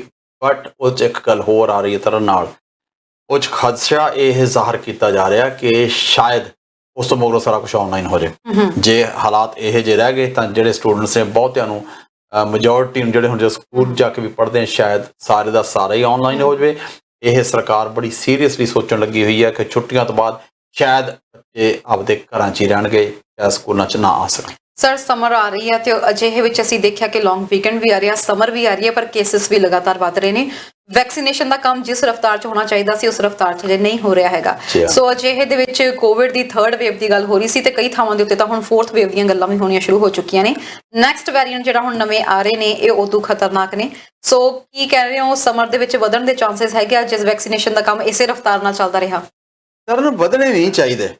ਰੀਜ਼ਨ ਇਹ ਹੈ ਕਿਉਂਕਿ ਲੋਕੀ ਘਰੋਂ ਬਾਹਰ ਤਾਂ ਨਿਕਲਦੇ ਆ ਨਾ, ਇਨਡੋਰ ਗੈਦਰਿੰਗ ਸਾਰੀਆਂ ਬੰਦ ਹੀ ਆ, ਤੇ ਬਾਹਰ ਹੀ ਜੇ ਕਿਤੇ ਮਿਲਣਾ ਤਾਂ ਬਾਹਰ, ਕਿਉਂਕਿ ਵਿੰਟਰ 'ਚ ਮਿਲਣਾ ਬੜਾ ਔਖਾ। ਲੋਕੀ ਚੋਰੀ ਛਪੋਰੀ ਸਾਰੇ ਆਉਂਦੇ ਜਾਂਦੇ ਰਹੇ ਨੇ, ਸਾਰੇ ਨਹੀਂ, ਕਾਫੀ ਲੋਕ, ਔਰ ਇਸੇ ਕਰਕੇ ਇਹ ਵੱਧ ਰਹੇ ਨੇ। ਤੁਹਾਨੂੰ ਇਹ ਵੀ ਪਤਾ ਹੈ ਕਿ ਯੂਨੀਵਰਸਿਟੀਜ਼ ਦੇ ਵਿੱਚ ਵੀ ਇਹ ਉੱਥੇ ਬੱਚੇ ਹਟਦੇ ਨਹੀਂ ਹੈ, ਇਕੱਠ ਕਰੀ ਜਾਂਦੇ, ਤੇ ਉੱਥੇ ਬਹੁਤ ਟਿਕਟਸ ਬਹੁਤ ਮਿਲੀਆਂ ਨੇ, ਆਪਾਂ ਬਹੁਤ ਖਬਰਾਂ ਇਹ ਸਾਂਝੀਆਂ ਕੀਤੀਆਂ। ਬਿਲਕੁਲ ਜੀ, ਹਾਂ, ਤੇ ਉਹ ਹਟਦੇ ਨਹੀਂ ਹੈ। ਔਰ ਹੁਣ ਹੋਏਗਾ ਮੋਸਟਲੀ ਬਾਹਰ ਹੋਵੋਗੇ, ਤੇ ਬਾਹਰ ਰਹੋਗੇ ਤਾਂ ਚਾਂਸਸ ਇਹਦੇ ਘੱਟ ਆ। ਇਹ ਜਿਹੜਾ ਵੇਰੀਐਂਟ ਨਵਾਂ ਆਇਆ ਨਾ, ਇਹ ਥੋੜਾ ਜਿਹਾ ਦੀ ਸਪੀਡ ਵੱਧ ਹੈਗੀ ਆ। ਜਿਹੜੇ ਹੁਣ ਵੈਕਸੀਨ ਦੀ ਵੀ ਪ੍ਰੋਬਲਮ ਹੈ। ਮੈਂ ਸੱਚੀ ਹੁਣ ਮੈਨੂੰ ਸਰਕਾਰ ਤੇ ਤਰਸ ਆਉਂਦਾ, ਸਾਰੀਆਂ ਸਰਕਾਰਾਂ ਤੇ ਤਰਸ ਆਉਂਦਾ ਵੀ ਕੀ ਕਰਨ। ਉਹਨਾਂ ਨੂੰ ਕਿਹਾ ਜਾਂਦਾ ਬੋਲੋ, ਅੱਛਾ ਵਿੱਚ ਵੈਕਸੀਨ ਨਹੀਂ ਆ ਰਿਹਾ, ਹੁਣ ਵੈਕਸੀਨ ਆ ਗਿਆ ਤਾਂ ਪ੍ਰੋਬਲਮ ਇਹ ਆ ਗਈ ਐਸਟਰਾਜ਼ੇਨੇਕਾ 'ਚ ਨੁਕਸਾਨ ਲੱਗ ਪਿਆ, ਅਗਲਾ ਲਵਾਉਣੋਂ ਜਕਣ ਲੱਗ ਪਿਆ। ਹਾਲਾਂਕਿ ਕੋਈ ਐਸੀ ਗੱਲ ਨਹੀਂ ਹੈ, ਸਰਕਾਰ ਕਹਿੰਦੀ ਆ ਕੇ ਲਵਾਓ, ਤੇ ਕਈ ਲੋਕੀ ਆਪਦੀਆਂ ਕੈਂਸਲ ਕਰਵਾਈ ਜਾ ਰਹੇ ਨੇ। ਉੱਥੇ ਜਾਣ, ਅੱਛਾ ਤੁਸੀਂ ਭਾਈ ਜੀ ਨੇ ਅਪਾਇੰਟਮੈਂਟ ਬਣਾਈ ਹੈ, ਜਾਓ ਜ਼ਰੂਰ, ਨਹੀਂ ਅਪਾਇੰਟਮੈਂਟ ਨਾ ਬਣਾਓ, ਘੱਟੋ ਘੱਟ ਕੋਈ ਹੋਰ ਤਾਂ ਉੱਥੇ ਜਾ ਕੇ ਤਾਂ ਤੁਹਾਡੀ ਜਗ੍ਹਾ ਤੇ ਕੋਈ ਹੋਰ ਤਾਂ ਵੈਕਸੀਨ ਲਵਾ ਲਵੇ। ਸੋ ਸਰਕਾਰ ਚਾਹੁੰਦੀ ਹੈ ਕਿ ਜਿੰਨਾ ਛੇਤੀ ਹੋ ਸਕੇ ਸਾਰਿਆਂ ਦੀਆਂ ਬਾਹਾਂ ਦੇ ਵਿੱਚ ਇਹ ਵੈਕਸੀਨ ਲੱਗੇ, ਪਰ ਹਾਲਾਤ ਜਿਹੜੀ ਸਪਲਾਈ ਆ ਉਹਦੀ ਕਈ ਪ੍ਰੋਬਲਮ ਆ ਜਾਂਦੀ ਹੈ। But hopefully they are getting together. ਹੁਣ ਅੱਜ ਫੋਰਡ ਸਾਹਿਬ ਨੇ ਇਹ ਗੱਲ ਕਹੀ ਹੈ, ਜੇ ਪਿੱਛੋਂ ਸਪਲਾਈ ਪੂਰੀ ਨਾ ਆਈ, ਜਿਹੜੇ ਸਾਡੇ ਯਾਰਕ ਦੇ ਵਿੱਚ ਜਿਹੜਾ ਸੈਂਟਰ ਹੈਗਾ, ਸ਼ਾਇਦ ਸਾਨੂੰ ਟੈਂਪਰੇਰੀ ਬੰਦ ਕਰਨਾ ਪਵੇ, ਕੋਈ ਵੈਕਸੀਨ ਨਹੀਂ ਆ ਰਿਹਾ। ਵੈਕਸੀਨ ਦੇ ਜੇ ਫੈਡਰਲ ਗਵਰਨਮੈਂਟ ਨੂੰ ਉਹ ਕਹਿੰਦੇ ਧੜਾ ਆ ਰਿਹਾ, ਇਹ ਸਮਝ ਨਹੀਂ ਆਉਂਦੀ। But everybody is confused. ਦੇਅਰਸ frankly ਇਹ ਹੈ ਕਿ ਸਾਰੇ ਕਨਫਿਊਜ਼ਡ ਆ, ਘਬਰਾਏ ਹੋਏ ਆ, ਤਾਲਮੇਲ ਨਹੀਂ ਬਣ ਰਿਹਾ ਆਪਸ ਵਿੱਚ। ਔਰ ਇਹ ਤਾਲਮੇਲ ਹੁਣ ਤੋਂ 6, 7, 8 ਮਹੀਨੇ ਪਹਿਲਾਂ ਬਣ ਜਾਣਾ ਚਾਹੀਦਾ ਸੀ। ਤਿਆਰੀ ਚਾਹੀਦੀ ਸੀ ਸਾਰੀਆਂ ਸਰਕਾਰਾਂ ਨੂੰ। ਜੇ ਇਹ ਗੱਲ ਜਦੋਂ ਵੈਕਸੀਨ ਆ ਗਿਆ ਸੀ ਉਹਨੂੰ ਕਿਵੇਂ, ਅਸੀਂ ਤਾਂ ਸੋਚਣ ਉਦੋਂ ਲੱਗੇ ਜਦੋਂ ਸਾਡੇ ਕੋਲ ਵੈਕਸੀਨ ਆ ਗਿਆ। ਤੇ ਸਾਡੇ ਜਿਹੜੇ ਹੀਲੀਅਰ ਸਾਹਿਬ ਸੀਗੇ, ਜਿਨ੍ਹਾਂ ਨੂੰ ਅਸੀਂ ਹਾਇਰ ਕੀਤਾ ਸੀਗੇ ਅੰਟਾਰੀਓ ਵਾਲਿਆਂ ਨੇ, ਉਹ ਅੱਜ ਜਵਾਬ ਦੇ ਗਏ ਨੇ ਸਾਨੂੰ ਹੁਣ ਨਵਾਂ ਚਾਹੀਦਾ। ਤੁਸੀਂ ਇਮੈਜਿਨ ਕਰੋ, ਲੜਾਈ ਦੇ ਵਿੱਚ ਘੋੜਾ ਬਦਲਣਾ ਕਿੰਨਾ ਬਹੁਤ ਔਖਾ ਹੁੰਦਾ, ਸਾਨੂੰ ਹੁਣ ਲੜਾਈ ਦੇ ਵਿੱਚ ਘੋੜਾ ਬਦਲਣਾ ਪੈ ਰਿਹਾ। ਬਿਲਕੁਲ। ਤੇ ਉੱਥੇ ਦੂਜੇ ਪਾਸੇ ਦਰਸ਼ਕਾਂ ਨੂੰ ਦੱਸ ਦਈਏ ਕਿ ਜੇਕਰ ਤੁਹਾਡਾ ਵੈਕਸੀਨ ਨੂੰ ਲੈ ਕੇ ਕੋਈ ਵੀ ਸਵਾਲ ਹੈਗਾ ਜਾਂ ਤੁਹਾਡੇ ਦਿਮਾਗ ਦੇ ਵਿੱਚ ਕੋਈ ਵੀ ਕੁਆਰੀਜ਼ ਹੈਗੀਆਂ, ਕੋਈ ਵੀ ਕੁਐਸਚਨਸ ਹੈਗੀਆਂ, ਤਾਂ ਤੁਸੀਂ ਸਾਨੂੰ 7 ਤੋਂ ਲੈ ਕੇ 8 ਵਜੇ ਦੇ ਪ੍ਰੋਗਰਾਮ ਦੇ ਵਿੱਚ ਕਾਲ ਕਰ ਸਕਦੇ ਹੋ। ਉਸ ਵਕਤ ਸਾਡੇ ਨਾਲ ਡਾਕਟਰ ਬਜਾਜ ਜੁੜਨਗੇ। ਸੋ ਵੈਕਸੀਨ ਸੰਬੰਧੀ ਉਹ ਵਧੇਰੇ ਸਾਨੂੰ ਜਾਣਕਾਰੀ ਦੇਣਗੇ। ਅਗਲੀ ਖਬਰ ਵੱਲ ਰੁਖ ਕਰਦੇ ਹਾਂ। ਕੈਨੇਡਾ ਵਿੱਚ ਆ ਕੇ ਇੱਕ ਚੀਜ਼ ਅਸੀਂ ਜਿਹੜੀ ਸਭ ਤੋਂ ਪਹਿਲਾਂ ਦੇਖਦੇ ਹਾਂ, ਜੋ ਆਬਜ਼ਰਵ ਕਰਦੇ ਹਾਂ, ਉਹ ਹੈ ਕਿ ਇੱਥੇ ਲੋਕੀ ਆਪਣੇ ਭਾਈਚਾਰੇ ਲਈ, ਆਪਣੇ ਇੱਥੇ ਸੋਸਾਇਟੀ ਲਈ ਵੀ, ਜਿਵੇਂ ਅਸੀਂ ਕਹਿੰਦੇ give back to your society, ਇਹ ਚੀਜ਼ਾਂ ਵੱਲ ਬਹੁਤ ਧਿਆਨ ਦਿੰਦੇ ਨੇ ਕਿ ਅਸੀਂ ਇਸ ਸਮਾਜ ਵਿੱਚ ਵਿਚਰੇ ਹਾਂ ਤੇ ਇਸ ਸਮਾਜ ਲਈ ਸਾਡਾ ਵੀ ਕੋਈ ਫਰਜ਼ ਬਣਦਾ ਆ। ਸੋ ਇਹ ਚੀਜ਼ਾਂ ਆ ਕੇ ਇੱਥੇ ਜਦੋਂ ਅਸੀਂ ਸਿੱਖਦੇ ਹਾਂ ਤੇ ਇਹਨਾਂ ਨੂੰ ਇੰਪਲੀਮੈਂਟ ਵੀ ਕਰਦੇ ਹਾਂ।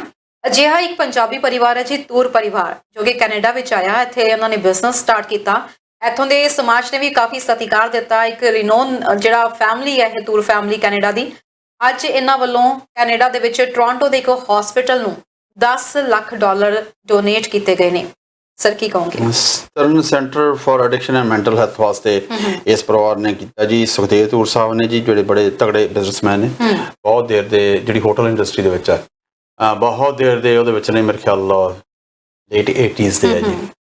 ਉਦੋਂ ਦੇ ਇਸ ਬਿਜ਼ਨਸ 'ਚ ਪਏ ਹੋਏ ਨੇ, ਪਰ ਵੈਨਕੂਵਰ ਨਿਊ ਇਹਨਾਂ ਨੇ ਬਿਜ਼ਨਸ ਸ਼ੁਰੂ ਕੀਤਾ ਸੀ, ਫਿਰ ਹੁਣ ਦੁਬਾਰੇ ਸੈਟਲ ਮੋਸਟਲੀ ਬਿਜ਼ਨਸ ਇਹਨਾਂ ਬਹੁਤ ਥਾਵਾਂ ਤੇ ਹੈ, ਇਸ ਵੇਲੇ ਸੈਟਲ ਮਿਸੀਸਾਗਾ ਦੇ ਜੀ। ਗੱਲ ਕਰਾਂਗੇ, ਦਰਸ਼ਕ ਜੁੜ ਗਏ ਨੇ। ਸਤਿ ਸ਼੍ਰੀ ਅਕਾਲ ਜੀ।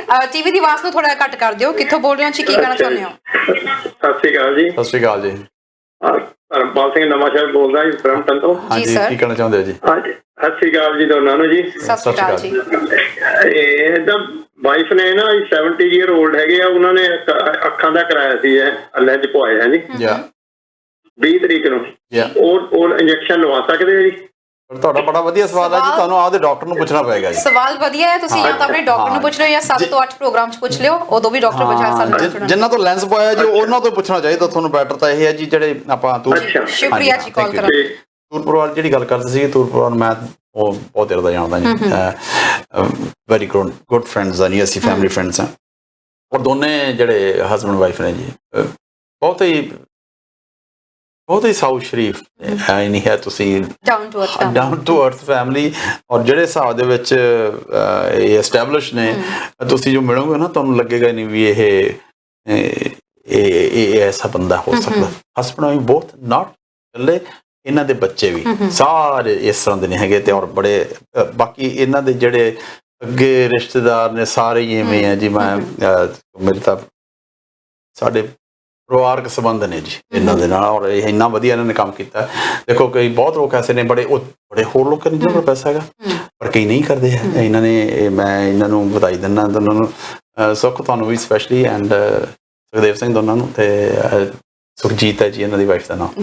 ਸੋ ਦੋਨੇ ਸੁੱਖ ਨੇ, ਸੁੱਖ ਹੀ ਹੈ ਜੀ, ਸੱਚੀ ਸੁੱਖ ਹੈ ਪਰਿਵਾਰ 'ਚ, ਬੜਾ ਸੁੱਖ ਹੈ, ਬੜੀ ਮਿਹਰ ਇਹਨਾਂ ਤੇ ਪਰਿਵਾਰ ਨੇ ਬੜੀ ਮਿਹਰ ਕੀਤੀ ਹੈ।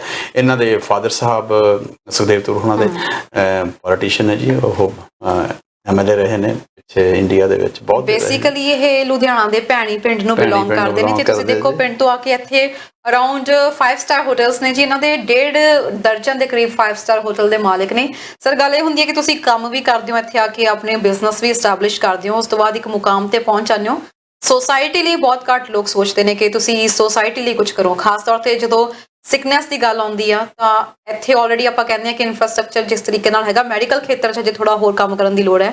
ਸੋ ਇੱਕ ਵਧੀਆ ਉਪਰਾਲਾ ਹੈ। ਆਪਾਂ ਕਹਿੰਦੇ ਤਾਂ ਹੈਗੇ ਕਿ ਸਾਡੇ ਕੋਲ ਜਦੋਂ ਪੈਸਾ ਆ ਗਿਆ ਅਸੀਂ ਆਹ ਕਰਾਂਗੇ ਉਹ ਕਰਾਂਗੇ, ਐਕਚੁਅਲ 'ਚ ਜਦੋਂ ਆ ਜਾਂਦਾ ਕੌਣ ਕਰਦਾ ਆ? ਸਹੀ ਗੱਲ ਹੈ ਜੀ। ਵੈਸੇ ਨਹੀਂ, ਪ੍ਰਮਾਤਮਾ ਨੇ ਇਹਨਾਂ ਤੇ ਬੜੀ ਮਿਹਰ ਕੀਤੀ ਹੈ ਜੀ। ਔਰ ਤੁਹਾਨੂੰ ਵਧਾਈ ਪਹਿਲਾਂ ਤਾਂ ਦੋਨਾਂ ਜਣਿਆਂ ਨੂੰ, ਤੁਸੀਂ ਬਹੁਤ ਵਧੀਆ ਉਪਰਾਲਾ ਕੀਤਾ ਜੀ। ਇਕੱਲਾ ਇਹੀ ਉਪਰਾਲਾ ਨਹੀਂ ਤਾਂ ਇਹਨਾਂ ਦੇ ਹੋਰ ਬਹੁਤ ਕੁਛ ਚੰਗੀ ਗੱਲ ਹੈ। ਇੱਕ ਹੋਰ ਉਪਰਾਲਾ ਕੀਤਾ ਸੀ ਤੁਹਾਨੂੰ ਸਭ ਨੂੰ, ਸਾਡੇ ਹਮਦਰਦ ਮੀਡੀਆ ਵੱਲੋਂ ਜੀ, ਸਾਰੇ ਪਰਿਵਾਰ ਵੱਲੋਂ ਤੁਹਾਨੂੰ ਬਹੁਤ ਬਹੁਤ ਵਧਾਈ। ਔਰ ਅਜਿਹੇ ਕੰਮ ਹੋਰ ਵੀ ਕਰਦੇ ਰਹੋ, ਸਾਨੂੰ ਤੁਹਾਡੇ ਤੋਂ ਬਹੁਤ ਆਸ ਹੈ ਜੀ। ਬਿਲਕੁਲ ਜੀ। ਤੇ ਅਗਲੀ ਖਬਰ OCI ਕਾਰਡ ਧਾਰਕਾਂ ਦੇ ਲਈ ਆ। ਸੋ ਜਿੰਨੇ ਵੀ OCI ਕਾਰਡ ਧਾਰਕ ਨੇ, ਭਾਰਤ ਸਰਕਾਰ ਦਾ ਇੱਕ ਨਵਾਂ ਐਲਾਨ ਹੋਇਆ ਤੁਹਾਡੇ ਲਈ। ਸੋ ਜਿੰਨੇ ਵੀ OCI ਕਾਰਡ ਧਾਰਕ ਨੇ ਉਹਨਾਂ ਨੂੰ ਹੁਣ ਆਪਣੇ ਨਾਲ ਆਪਣਾ ਪੁਰਾਣਾ ਪਾਸਪੋਰਟ ਲੈਣ ਦੀ ਜ਼ਰੂਰਤ ਨਹੀਂ ਹੈ। ਹਾਂ, ਪਰ ਨਵਾਂ ਪਾਸਪੋਰਟ ਜਿਹੜਾ ਹੈਗਾ ਉਹ ਨਾਲ ਲੈਣਾ ਬਹੁਤ ਜ਼ਰੂਰੀ ਹੈ, ਅਦਰਵਾਈਜ਼ ਤੁਸੀਂ ਟਰੈਵਲ ਕਰ ਸਕਦੇ ਹੋ। ਪੁਰਾਣਾ ਪਾਸਪੋਰਟ ਨਾਲ ਚੱਕਣ ਦੀ ਲੋੜ ਨਹੀਂ ਤੁਹਾਨੂੰ। ਤਾਂ ਉਹਨਾਂ ਦੀ ਪ੍ਰੋਬਲਮ ਇਹ ਆਉਂਦੀ ਸੀ ਕਿ ਜਿਹੜਾ ਪੁਰਾਣਾ ਪਾਸਪੋਰਟ ਹੈ, ਕਿਉਂਕਿ ਜਿਹੜਾ OCI ਕਾਰਡ ਇਸ਼ੂ ਕੀਤਾ ਗਿਆ ਉਹ ਪੁਰਾਣੇ ਪਾਸਪੋਰਟ ਦੇ ਬੇਸ ਤੇ ਕੀਤਾ ਗਿਆ, ਉਹਦੇ ਉੱਤੇ ਪੁਰਾਣੇ ਪਾਸਪੋਰਟ ਦਾ ਨੰਬਰ ਹੈ, ਔਰ ਇਸ ਕਰਕੇ ਉਹ ਤੁਹਾਨੂੰ ਨਾਲ ਕੈਰੀ ਕਰਨਾ ਪੈਂਦਾ ਸੀਗਾ।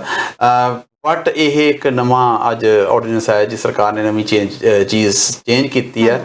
ਇਹ ਤੁਹਾਨੂੰ OCI ਕਾਰਡ ਦੇ ਨਾਲ ਜਿਹੜਾ ਕਰੰਟ ਪਾਸਪੋਰਟ ਤੁਸੀਂ ਉਹ ਲੈ ਕੇ ਤੁਸੀਂ ਟਰੈਵਲ ਕਰ ਸਕਦੇ ਹੋ। ਇੱਕ ਗੱਲ ਹੋਰ ਹੈ ਕਿ ਤੁਹਾਨੂੰ ਜਦੋਂ ਪਾਸਪੋਰਟ ਰਿਨਿਊ ਕਰਾਉਣਾ ਹੈ ਤਾਂ ਉਦੋਂ ਤੁਹਾਨੂੰ OCI ਕਾਰਡ ਵੀ ਰਿਨਿਊ ਕਰਾਉਣਾ ਪਵੇਗਾ, ਜਿਨ੍ਹਾਂ ਦੀ ਏਜ ਲੈਸ ਦੈਨ 20 ਹੈ ਤੇ ਜਿਨ੍ਹਾਂ ਦੀ ਪਲੱਸ 50 ਹੈਗੀ ਹੈ। ਉਹਦੇ ਵਿੱਚ ਤੁਹਾਨੂੰ ਸਾਰਿਆਂ ਨੂੰ ਦੁਬਾਰੇ ਜਦੋਂ ਵੀ ਤੁਹਾਡਾ ਪਾਸਪੋਰਟ ਐਕਸਪਾਇਰ ਹੋ ਜਾਂਦਾ ਉਹਦੇ ਵਿੱਚ ਉਦੋਂ ਤੁਹਾਨੂੰ OCI ਕਾਰਡ ਵੀ ਰਿਨਿਊ ਕਰਾਉਣਾ ਪਵੇਗਾ। ਇਹ ਫਿਰ ਜਿਹੜਾ ਸਰਕਾਰ ਦੇ ਕੋਲ ਤੁਹਾਨੂੰ ਦੁਬਾਰੇ ਭੇਜਣਾ ਪਿਆ ਕਰੇਗਾ। ਇਹ ਨਵੀਂ ਚੇਂਜ ਆਈ ਹੈ ਜੀ। ਬਿਲਕੁਲ ਜੀ। ਇਹਦੇ ਨਾਲ ਹੀ ਜੇਕਰ ਤੁਸੀਂ OCI ਕਾਰਡ ਰਿਨਿਊ ਬਣਵਾਉਣਾ ਤਾਂ ਜਿਹੜੀ ਇਹਦੀ ਡੇਟ ਵੀ ਹੈ ਵਧਾ ਦਿੱਤੀ ਗਈ ਹੈ। ਸੋ 31 ਦਸੰਬਰ 2021 ਤੱਕ ਜਿਹੜੀਆਂ ਨੇ ਇਹ ਜਿਹੜੀ ਨਵੀਂ ਡੇਟ ਕੀਤੀ ਗਈ ਹੈ। ਸੋ ਇਸ ਤੋਂ ਇਲਾਵਾ ਵਧੇਰੇ ਜਾਣਕਾਰੀ ਤੁਸੀਂ ਲੈਣੀ ਹੈ ਤਾਂ ਤੁਸੀਂ ਇੰਡੀਅਨ ਕੌਂਸੂਲੇਟ ਦੇ ਵੱਖ-ਵੱਖ ਜਿਹੜੇ ਆਫਿਸਿਸ ਨੇ ਜਿੱਥੇ ਤੁਸੀਂ ਹੈਗੇ ਹੋ, ਉੱਥੇ ਤੁਹਾਨੂੰ ਨੇੜੇ ਜਿਹੜਾ ਵੀ ਆਫਿਸ ਲੱਗਦਾ ਉੱਥੇ ਕਾਲ ਕਰਕੇ ਜਾਂ ਈਮੇਲ ਕਰਕੇ ਵਧੇਰੇ ਜਾਣਕਾਰੀ ਲੈ ਸਕਦੇ ਹੋ। ਉੱਥੋਂ ਵੀ ਲੈ ਸਕਦੇ ਹੋ। ਤੇ ਵੈਸੇ ਵੀ ਜਿਹੜੀ ਵੈਬਸਾਈਟਸ ਹੈਗੀਆਂ ਨੇ ਉਹਦੇ ਤੇ ਸਾਰੀ ਇਨਫੋਰਮੇਸ਼ਨ ਪਈ ਹੈ ਜੀ। ਤੁਹਾਨੂੰ ਹਿੰਦੀ ਵਿੱਚ ਵੀ ਹੈਗੀ ਆ, ਇੰਗਲਿਸ਼ ਵਿੱਚ ਵੀ ਹੈਗੀ ਆ। ਤੁਹਾਨੂੰ ਜਿਹੜੀ ਵੀ ਠੀਕ ਲੱਗਦੀ ਹੈ ਜੀ ਤੁਸੀਂ ਉਹ ਪੜ੍ਹ ਸਕਦੇ ਹੋ, ਕਿਸੇ ਤੋਂ ਉਹਦਾ ਤਰਜਮਾ ਕਰਵਾ ਸਕਦੇ ਹੋ ਕਿਉਂਕਿ ਚੇਂਜਸ ਕਈ ਆਈਆਂ ਨੇ। But all the information is available on the internet, so ਤੁਸੀਂ ਸਾਰੀ ਇਨਫੋਰਮੇਸ਼ਨ ਲੈ ਸਕਦੇ ਹੋ ਜੀ। ਬਿਲਕੁਲ ਜੀ, ਟਰੈਵਲ ਨਾਲ ਰੈਲੇਵੈਂਟ ਹੀ ਅਗਲੀ ਖਬਰ ਹੈ, ਆਸਟ੍ਰੇਲੀਆ ਨਾਲ ਸਾਂਝੀ ਕਰਨ ਜਾ ਰਹੇ ਹਾਂ। ਖਬਰ ਇਦਾਂ ਹੈ ਕਿ ਆਸਟ੍ਰੇਲੀਆ ਵਿੱਚ ਜਿਵੇਂ ਕਿ ਸਾਰੇ ਜਾਣਦੇ ਨੇ ਕਿ ਜਿਹੜੇ ਵੀ ਇੰਟਰਨੈਸ਼ਨਲ ਸਟੂਡੈਂਟਸ ਨੇ ਜਾਂ ਫਿਰ ਟੈਂਪਰੇਰੀ ਵੀਜ਼ਾ ਹੋਲਡਰਸ ਨੇ, ਉਹਨਾਂ ਦਾ ਕੋਈ ਵੀ ਪਰਿਵਾਰਿਕ ਮੈਂਬਰ ਜਿਹੜਾ ਅਜੇ ਟਰੈਵਲ ਨਹੀਂ ਕਰ ਸਕਦਾ। ਇਨਫੈਕਟ ਉਹ ਖੁਦ ਵੀ ਅਜੇ ਜੇ ਆਸਟ੍ਰੇਲੀਆ ਤੋਂ ਬਾਹਰ ਨੇ ਤਾਂ ਉਹ ਟਰੈਵਲ ਨਹੀਂ ਕਰ ਸਕਦੇ, ਆਸਟ੍ਰੇਲੀਆ ਨਹੀਂ ਜਾ ਸਕਦੇ ਹੈਗੇ। ਅਜਿਹੇ ਜੇ ਤੁਹਾਨੂੰ ਯਾਦ ਹੋਵੇ ਤਾਂ ਦਸੰਬਰ ਮਹੀਨੇ ਵਿੱਚ ਹਮਦਰਦ ਮੀਡੀਆ ਨੇ ਵੀ ਇੱਕ ਖਬਰ ਪ੍ਰਕਾਸ਼ਿਤ ਕੀਤੀ ਸੀ, ਨਾਲ ਦਿਖਾਈ ਵੀ ਸੀ ਕਿ ਆਸਟ੍ਰੇਲੀਆ ਦੇ ਐਡੀਲੇਡ ਦੇ ਵਿੱਚ ਇੱਕ ਇੰਟਰਨੈਸ਼ਨਲ ਸਟੂਡੈਂਟ ਜਿਹੜਾ ਕਿ 20 ਸਾਲ ਦਾ ਸੀ, ਸਿਰਫ 2019 ਦੇ ਵਿੱਚ ਉਹ ਆਸਟ੍ਰੇਲੀਆ ਗਿਆ ਸੀ ਸਟੂਡੈਂਟ ਵੀਜ਼ਾ ਦੇ ਉੱਤੇ। ਉਹਦੀ 26 ਦਸੰਬਰ 2020 ਨੂੰ ਉੱਥੇ ਇੱਕ ਰੈਸਟੋਰੈਂਟ ਦੇ ਵਿੱਚ ਰੁਕੇ ਸੀ, ਕ੍ਰਿਸਮਸ ਪਾਰਟੀ ਮਨਾਉਣ ਗਿਆ ਸੀ ਆਪਣੇ ਫਰੈਂਡਸ ਦੇ ਨਾਲ, ਤੇ ਉੱਥੇ ਪੂਲ 'ਚ ਜਿਵੇਂ ਛਾਲ ਮਾਰਨ ਲੱਗਿਆ ਤਾਂ ਉਹਦੀ ਰੀੜ੍ਹ ਦੀ ਹੱਡੀ ਵਿੱਚ ਸੱਟ ਲੱਗ ਗਈ, ਜਿਹਦੇ ਕਰਕੇ ਉਹਨੂੰ ਹਸਪੀਟਲ ਐਡਮਿਟ ਕੀਤਾ ਗਿਆ ਸੀ। 3 ਮਹੀਨੇ ਹੋ ਚੁੱਕੇ ਨੇ, ਉੱਥੇ ਉਹਦੀ ਕੋਈ ਕੇਅਰ ਲਈ ਨਹੀਂ ਸੀ, ਦੋਸਤ ਵੀ ਕੇਅਰ ਕਰ ਰਹੇ ਸੀ, ਪਰ ਉਸ ਤੋਂ ਬਾਅਦ ਉਹਨਾਂ ਨੇ ਹਸਪੀਟਲ ਵਾਲਿਆਂ ਨੂੰ ਗੁਜ਼ਾਰਿਸ਼ ਕੀਤੀ ਕਿ ਮੈਲਬਰਨ ਸ਼ਿਫਟ ਕਰ ਦਿੱਤਾ ਜਾਵੇ। ਸੋ ਉਹਨਾਂ ਦਾ ਵੀ ਕੰਮਕਾਰ ਹੈ, ਪਰ ਹਸਪੀਟਲ ਵਾਲੇ ਸ਼ਿਫਟ ਨਹੀਂ ਕਰ ਸਕੇ ਤੇ ਹੁਣ ਉਹਦੇ ਪਿਤਾ ਨੇ ਗੁਹਾਰ ਲਗਾਈ ਸੀ ਸਰਕਾਰ ਨੂੰ ਕਿ ਕਿਸੇ ਤਰੀਕੇ ਨਾਲ ਉਹਨਾਂ ਨੂੰ ਐਗਜ਼ੈਂਪਸ਼ਨ ਦਿੱਤੀ ਜਾਵੇ, ਛੋਟ ਦਿੱਤੀ ਜਾਵੇ, ਤਾਂ ਕਿ ਉਹ ਆਪਣੇ ਬੇਟੇ ਦੀ ਉੱਥੇ ਜਾ ਕੇ ਦੇਖਭਾਲ ਕਰ ਸਕਣ। ਸੋ ਫਾਈਨਲੀ ਆਸਟ੍ਰੇਲੀਆ ਦੀ ਸਰਕਾਰ ਨੇ ਉਹਨਾਂ ਦੇ ਪਿਤਾ ਦੀ ਗੁਜ਼ਾਰਿਸ਼ ਦੇ ਉੱਤੇ ਉਹਨਾਂ ਨੂੰ ਵੀਜ਼ਾ ਜਿਹੜਾ ਦੇ ਦਿੱਤਾ ਹੈ ਤੇ ਉਹਨਾਂ ਨੂੰ ਆਉਣ ਦੀ ਐਗਜ਼ੈਂਪਸ਼ਨ ਵੀ ਦੇ ਦਿੱਤੀ ਹੈ। ਸਰ ਫਾਦਰ ਸਾਹਿਬ ਆਸਟ੍ਰੇਲੀਆ ਪਹੁੰਚ ਚੁੱਕੇ ਨੇ, ਪਰ ਜਿਨ੍ਹਾਂ ਹਾਲਾਤਾਂ ਵਿੱਚ ਪਹੁੰਚੇ ਨੇ, ਨਾ ਤਾਂ ਕਦੇ ਬੇਟੇ ਨੇ ਸੋਚਿਆ ਸੀ ਕਿ ਵੀ ਤੁਹਾਨੂੰ ਏਦਾਂ ਬੁਲਾਉਂਗਾ, ਨਾ ਜੇ ਕਦੇ ਪਿਤਾ ਨੇ ਸੋਚਿਆ ਸੀ ਕਿ ਇਹਨਾਂ ਹਾਲਾਤਾਂ ਵਿੱਚ ਪਹਿਲੀ ਵਾਰੀ ਆਸਟ੍ਰੇਲੀਆ ਦੀ ਯਾਤਰਾ ਬਿਲਕੁਲ ਤਰਨ ਮਨਜੋਤ ਸਿੰਘ ਚੀਮਾ ਜਿਹਦੇ ਸੱਟ ਲੱਗੀ ਸੀਗੀ ਜੀ, ਤੇ ਗੁਰਸ਼ਨ ਸਿੰਘ ਉਹਨਾਂ ਦੇ ਫਾਦਰ ਦਾ ਨਾਂ ਜੀ, ਉਹਨੂੰ ਆ ਕੇ ਹੁਣ ਉੱਥੇ ਪਹੁੰਚੇ ਨੇ। ਖਿਆਲ ਰੱਖਿਆ ਜਾ ਸਕਦਾ, ਬਟ ਇਟਸ ਕਾਸਟਿੰਗ ਅ ਲਾਟ। ਜਿਹੜੀ ਉਹਨਾਂ ਨੇ ਇਹ ਗੱਲ ਕਹੀ ਹੈ ਕਿ ਜਿਹੜੀ ਉੱਥੇ ਦੀ ਕਮਿਊਨਿਟੀ ਆ ਉਹਨਾਂ ਨੇ ਬੜੀ ਉਹਦੀ ਹੈਲਪ ਕਰ ਰਹੇ ਆ। It's not easy. ਤੁਸੀਂ ਆਪਣੇ ਦੇਸ਼ 'ਚ ਜਿੱਥੋਂ ਆਉਂਦੇ ਹੋ ਤੇ ਉੱਥੋਂ ਦੇ ਜਦੋਂ ਆ ਕੇ ਡਾਲਰਾਂ ਦੇ ਵਿੱਚ ਬਹੁਤ ਥੋੜੇ ਰਹਿ ਜਾਂਦੇ ਆ, ਉੱਥੇ ਆ ਕੇ ਰਹਿਣਾ ਕਰਨਾ ਸਾਰਾ ਕੁਛ। ਐਂਡ ਬੱਚਾ ਤੁਸੀਂ ਭੇਜਿਆ ਹੈਗਾ ਫਿਊਚਰ ਵਾਸਤੇ ਭੇਜਿਆ, ਚੰਗੇ ਫਿਊਚਰ ਵਾਸਤੇ ਭੇਜਿਆ, ਤੇ ਕਿਤੇ ਇਹੋ ਜਿਹਾ ਐਕਸੀਡੈਂਟ ਹੋ ਜਾਣਾ, ਤੁਸੀਂ ਦੇਖੋ ਮਾਪਿਓ ਦੀ ਹਾਲਤ ਕੀ ਬਣਦੀ ਹੈਗੀ ਹੈ। ਬਟ ਇਹ ਚੰਗੀ ਗੱਲ ਕੀਤੀ ਜਿਹੜੀ ਸਰਕਾਰ ਨੇ ਉਹਨਾਂ ਨੂੰ ਪੈਸ਼ਨੇਟ ਗਰਾਊਂਡਸ ਦੇ ਉੱਤੇ ਵੀਜ਼ਾ ਦਿੱਤਾ। ਜਦੋਂ ਅਜਿਹੇ ਵੀਜ਼ੇ ਇਸ਼ੂ ਕੀਤੇ ਜਾਂਦੇ ਨੇ, ਇਹ ਬੰਦ ਕਿਉਂ ਕੀਤੇ ਜਾਂਦੇ ਨੇ? ਕਈ ਲੋਕ ਇਸ ਨੂੰ ਅਬਿਊਜ਼ ਕਰਦੇ ਆ। ਉਹ ਸਰਕਾਰ ਆਉਣ ਦੇ ਦਿੰਦੀ ਹੈ, ਇਹ ਜਿਹਾ ਕਿਸੇ ਕਿ ਹੋਰ ਕੇਸ ਵੀ ਹੈਗੇ ਨੇ ਕਿ ਡੈਥਸ ਤੇ ਆਉਂਦੇ ਆ, ਔਰ ਖਾਸੇ ਲੋਕ ਐਸੇ ਨੇ ਜਿਹੜੇ ਵਾਪਸ ਨਹੀਂ ਗਏ, ਤੇ ਜਿਹੜੇ ਵਾਪਸ ਨਹੀਂ ਜਾਂਦੇ ਉਹ ਅਗਲਿਆਂ ਦੇ ਆਉਣ ਵਾਸਤੇ ਕੰਮ ਬੰਦ ਕਰੀ ਤੁਰੇ ਜਾਂਦੇ ਨੇ। ਹਾਲਾਂਕਿ ਕੱਲ ਨੂੰ ਕਿਸੇ ਹੋਰ ਨੂੰ ਵੀ ਪ੍ਰੋਬਲਮ ਹੋ ਸਕਦੀ ਹੈ। ਤੁਸੀਂ ਦੂਰ ਦੀ ਕਿਉਂ ਨਹੀਂ ਸੋਚਦੇ? ਆਪਦਾ ਛੋਟੇ ਇਹ ਆਉਂਦੇ ਹੀ ਇਸ ਹਿਸਾਬ ਦੇ ਵਿੱਚ ਹੈ। ਮੈਂ ਕੁਝ ਪਰਿਵਾਰਾਂ ਨੂੰ ਜ਼ਰੂਰ ਜਾਣਦਾ ਜੀ, ਆਪਦੇ ਘਰ ਦੇ ਸੀਨੀਅਰ ਮੈਂਬਰ ਦੀ ਕਿਸੇ ਦੀ ਡੈਥ ਤੇ ਉੱਥੋਂ ਆ ਗਏ ਨੇ ਵੀ ਮੇਰੇ ਚਾਚਾ ਜੀ ਸੀ ਜਾਂ ਮੇਰੇ ਕੁਛ ਹੋਰ ਸੀਗਾ, ਆਏ ਸੀਗੇ ਸਿਰਫ ਇਸ ਵਾਸਤੇ, ਤੇ ਪਰਿਵਾਰ ਨਾਲ ਵੀ ਝਗੜਾ ਹੋ ਗਿਆ। ਜਿਨ੍ਹਾਂ ਦੇ ਕੋਲੇ ਆਏ ਸੀਗੇ ਤੇ ਹੁਣ ਵਾਪਸ ਗਏ ਨਹੀਂ ਹੈ, ਇੱਥੇ ਰਹਿ ਗਏ ਨੇ। ਕਿ ਐਸੇ ਕੇਸਿਸ ਬਹੁਤ ਹੋਣਗੇ, ਮੈਂ ਤੁਹਾਨੂੰ ਆਪਦੇ ਹਰੇਕ ਦੇ ਨੇੜੇ ਆ ਸਕੋਗੇ ਨਾ, ਪਰ ਇੰਨਾ ਜ਼ਰੂਰ ਹੈ ਜੀ ਕੁਐਸਚਨ ਕਰ ਹੁੰਦੀ ਹੈ। ਇਹੋ ਜਿਹੇ ਮਾਮਲਿਆਂ ਦੇ ਕਰਕੇ ਰਿਸ਼ਤੇਦਾਰੀਆਂ 'ਚ ਵੀ ਫਿਰ ਪ੍ਰੋਬਲਮ ਆਉਂਦੀ ਆ। ਐਵੇਂ ਦੀ ਜਦੋਂ ਐਗਜ਼ਾਮਪਲਸ ਕੋਈ ਸੁਣਦਾ ਨਾ, ਦੂਸਰਾ ਬੰਦਾ ਕਹਿੰਦਾ ਹੈ ਕਿ ਜੇ ਉਹਨਾਂ ਦੇ ਕੋਈ ਪਰਿਵਾਰ ਦੇ ਵਿੱਚ ਕੋਈ ਸੋਚਦਾ ਕਿ ਸਾਨੂੰ ਤੁਸੀਂ ਇਨਵਾਈਟ ਕਰੋ ਏਦਾਂ, ਫਿਰ ਉਹ ਬੰਦਾ ਵੀ ਸੋਚਦਾ ਹੈ ਕਿ ਕੱਲ ਨੂੰ ਮੈਂ ਇਹਨਾਂ ਨੂੰ ਬੁਲਾ ਲਿਆ, ਵਾਪਸ ਨਾ ਗਏ ਤੇ ਇੱਕ ਮੇਰੀ ਜ਼ਿੰਮੇਵਾਰੀ ਬਣਦੀ ਹੈ ਸਰਕਾਰ ਦੇ ਪ੍ਰਤੀ, ਮੈਂ ਆਂਸਰੇਬਲ ਹੈਗਾ। ਫਿਰ ਜੇ ਉਹ ਮਨਾ ਕਰਦੇ ਆ ਕਿ ਅਸੀਂ ਐਵੇਂ ਦਾ ਕੁਝ ਨਹੀਂ ਕਰ ਸਕਦੇ, ਫਿਰ ਉਹਨਾਂ ਦੀ ਰਿਸ਼ਤੇਦਾਰੀ ਵੀ ਆਪਸ 'ਚ ਖਰਾਬ ਹੁੰਦੀ ਹੈ। ਤੇ ਐਵੇਂ ਦੇ ਬਹੁਤ ਸਾਰੇ ਕੇਸਿਸ ਹੋਏ। ਉਹ ਹੋਣੀ ਹੀ ਖਰਾਬ, ਪਤਾ ਕਿਉਂ? ਪਹਿਲਾਂ ਉਦੋਂ ਮਨਾ ਕੀਤਾ, ਉਦੋਂ ਖਰਾਬ ਹੋ ਗਈ। ਜੇ ਇੱਥੇ ਆ ਕੇ ਉਹ ਵਾਪਸ ਜਾਂਦੇ ਫਿਰ ਖਰਾਬ ਹੋ ਗਈ। ਸੋ ਬੀ ਕੇਅਰਫੁਲ। ਹਾਂਜੀ ਬਿਲਕੁਲ ਜੀ। ਤੇ ਇਹਨਾਂ ਦੇ ਫਾਦਰ ਸਾਹਿਬ ਨੇ ਖਾਸ ਤੌਰ ਤੇ ਗੁਹਾਰ ਲਗਾਈ ਹੈ, ਕਿਉਂਕਿ ਇੱਕੋ ਇੱਕ ਇਹ ਅਰਨਿੰਗ ਸੋਰਸ ਸੀਗੇ ਜਿਹੜੇ ਕਿ ਇਸ ਵਕਤ ਆਸਟ੍ਰੇਲੀਆ 'ਚ ਆਪਣੇ ਬੇਟੇ ਦੀ ਦੇਖਭਾਲ ਕਰ ਰਹੇ ਨੇ। ਪਿੱਛੇ ਲੁਧਿਆਣਾ ਤੋਂ ਬਿਲੋਂਗ ਕਰਦੇ ਨੇ।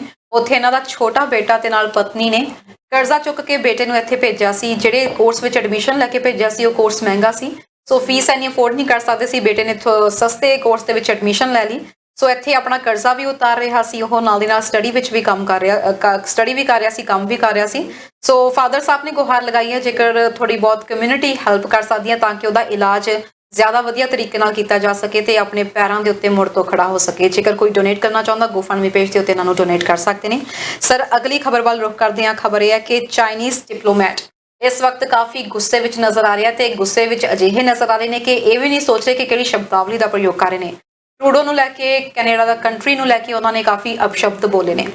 ਕਰਨ ਇਹ ਬ੍ਰਾਜ਼ੀਲ ਦੇ ਕੌਂਸਲ ਜਨਰਲ ਨੇ ਜੀ।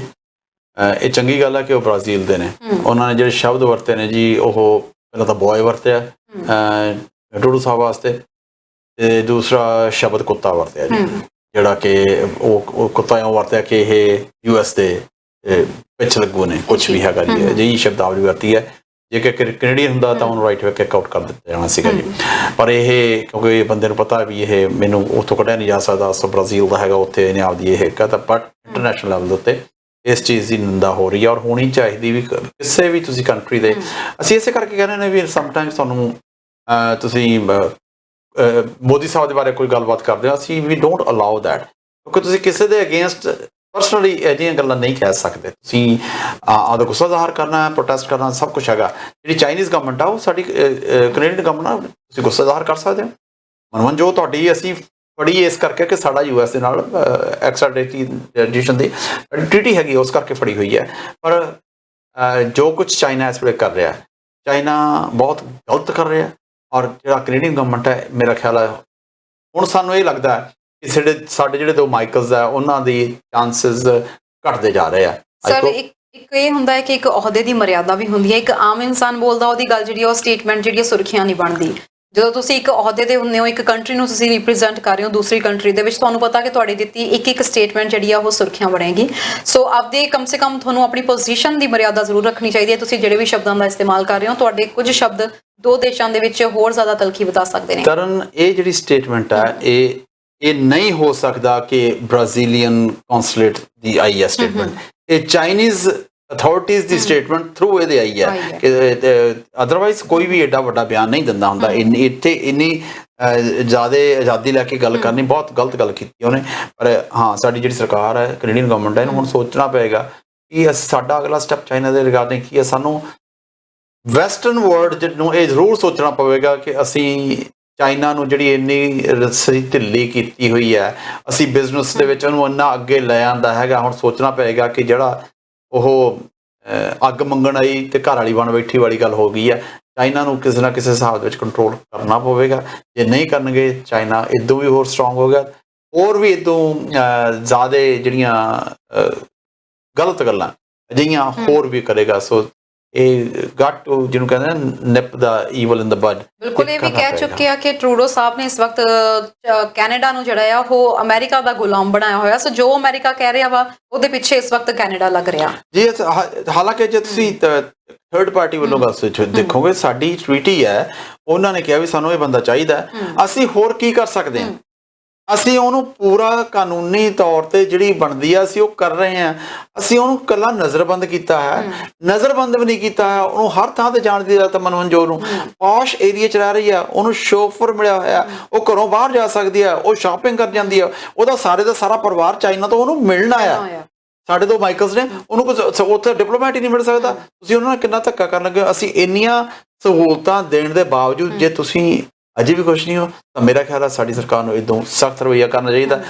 ਮੈਂ ਗੱਲ ਕਹਿੰਦਾ ਚੰਗਾ ਨਹੀਂ ਲੱਗਦਾ, ਪਰ ਇਹਦੇ ਉੱਤੇ ਵੀ ਕਿਸੇ ਐਸਾ ਜਿਹੇ ਕੇਸ ਮਾਈਕਲ ਦੇ ਉੱਤੇ ਪਾਏ ਆ, ਬਰਾਬਰ ਦਾ ਕੇਸ ਤੇ ਪਾ ਦੇਣਾ ਚਾਹੀਦਾ ਕਿ ਉਹਨੂੰ ਛੱਡੋਗੇ ਤਾਂ ਛੱਡਾਂਗੇ, ਨਹੀਂ ਜੇ ਤੁਹਾਡਾ ਚੱਲਦਾ ਤਾਂ ਸਾਡੇ ਵੀ ਚੱਲਦਾ ਹੀ। ਉਹਨਾਂ ਦੀ ਤਾਂ ਕੇਸ ਵੀ ਸ਼ੁਰੂ ਹੋ ਚੁੱਕਿਆ ਵਾ, ਤਾਂ ਬਿਨਾਂ ਦੱਸੇ ਉਹਨਾਂ ਦੀਆਂ ਕੇਸ ਦੀ ਜਿਹੜੀ ਅੱਗੇ ਪਾਈਆਂ ਜਾ ਰਹੀਆਂ ਨੇ, ਉਹਨਾਂ ਦੀਆਂ ਅੱਗੇ ਤਰੀਕਾਂ ਫੈਸਲਾ ਹੀ ਬਸ ਉਹਦਾ ਕੇਸ ਸੁਣ ਲਿਆ ਜੀ, ਫੈਸਲਾ ਹੀ ਕਰਨਾ ਹੁਣ। ਕਿਉਂ ਨਹੀਂ ਸਾਡਾ ਦੇਸ਼ ਵੀ ਐਸੀ ਗੱਲ ਕਰਦਾ, ਇਹਦੀ ਕਿਸੇ ਗੱਲ ਦੇ ਉੱਤੇ ਅਸੀਂ ਕਰਦੇ ਚੰਗੇ ਨਹੀਂ ਲੱਗਦੇ। That is the problem.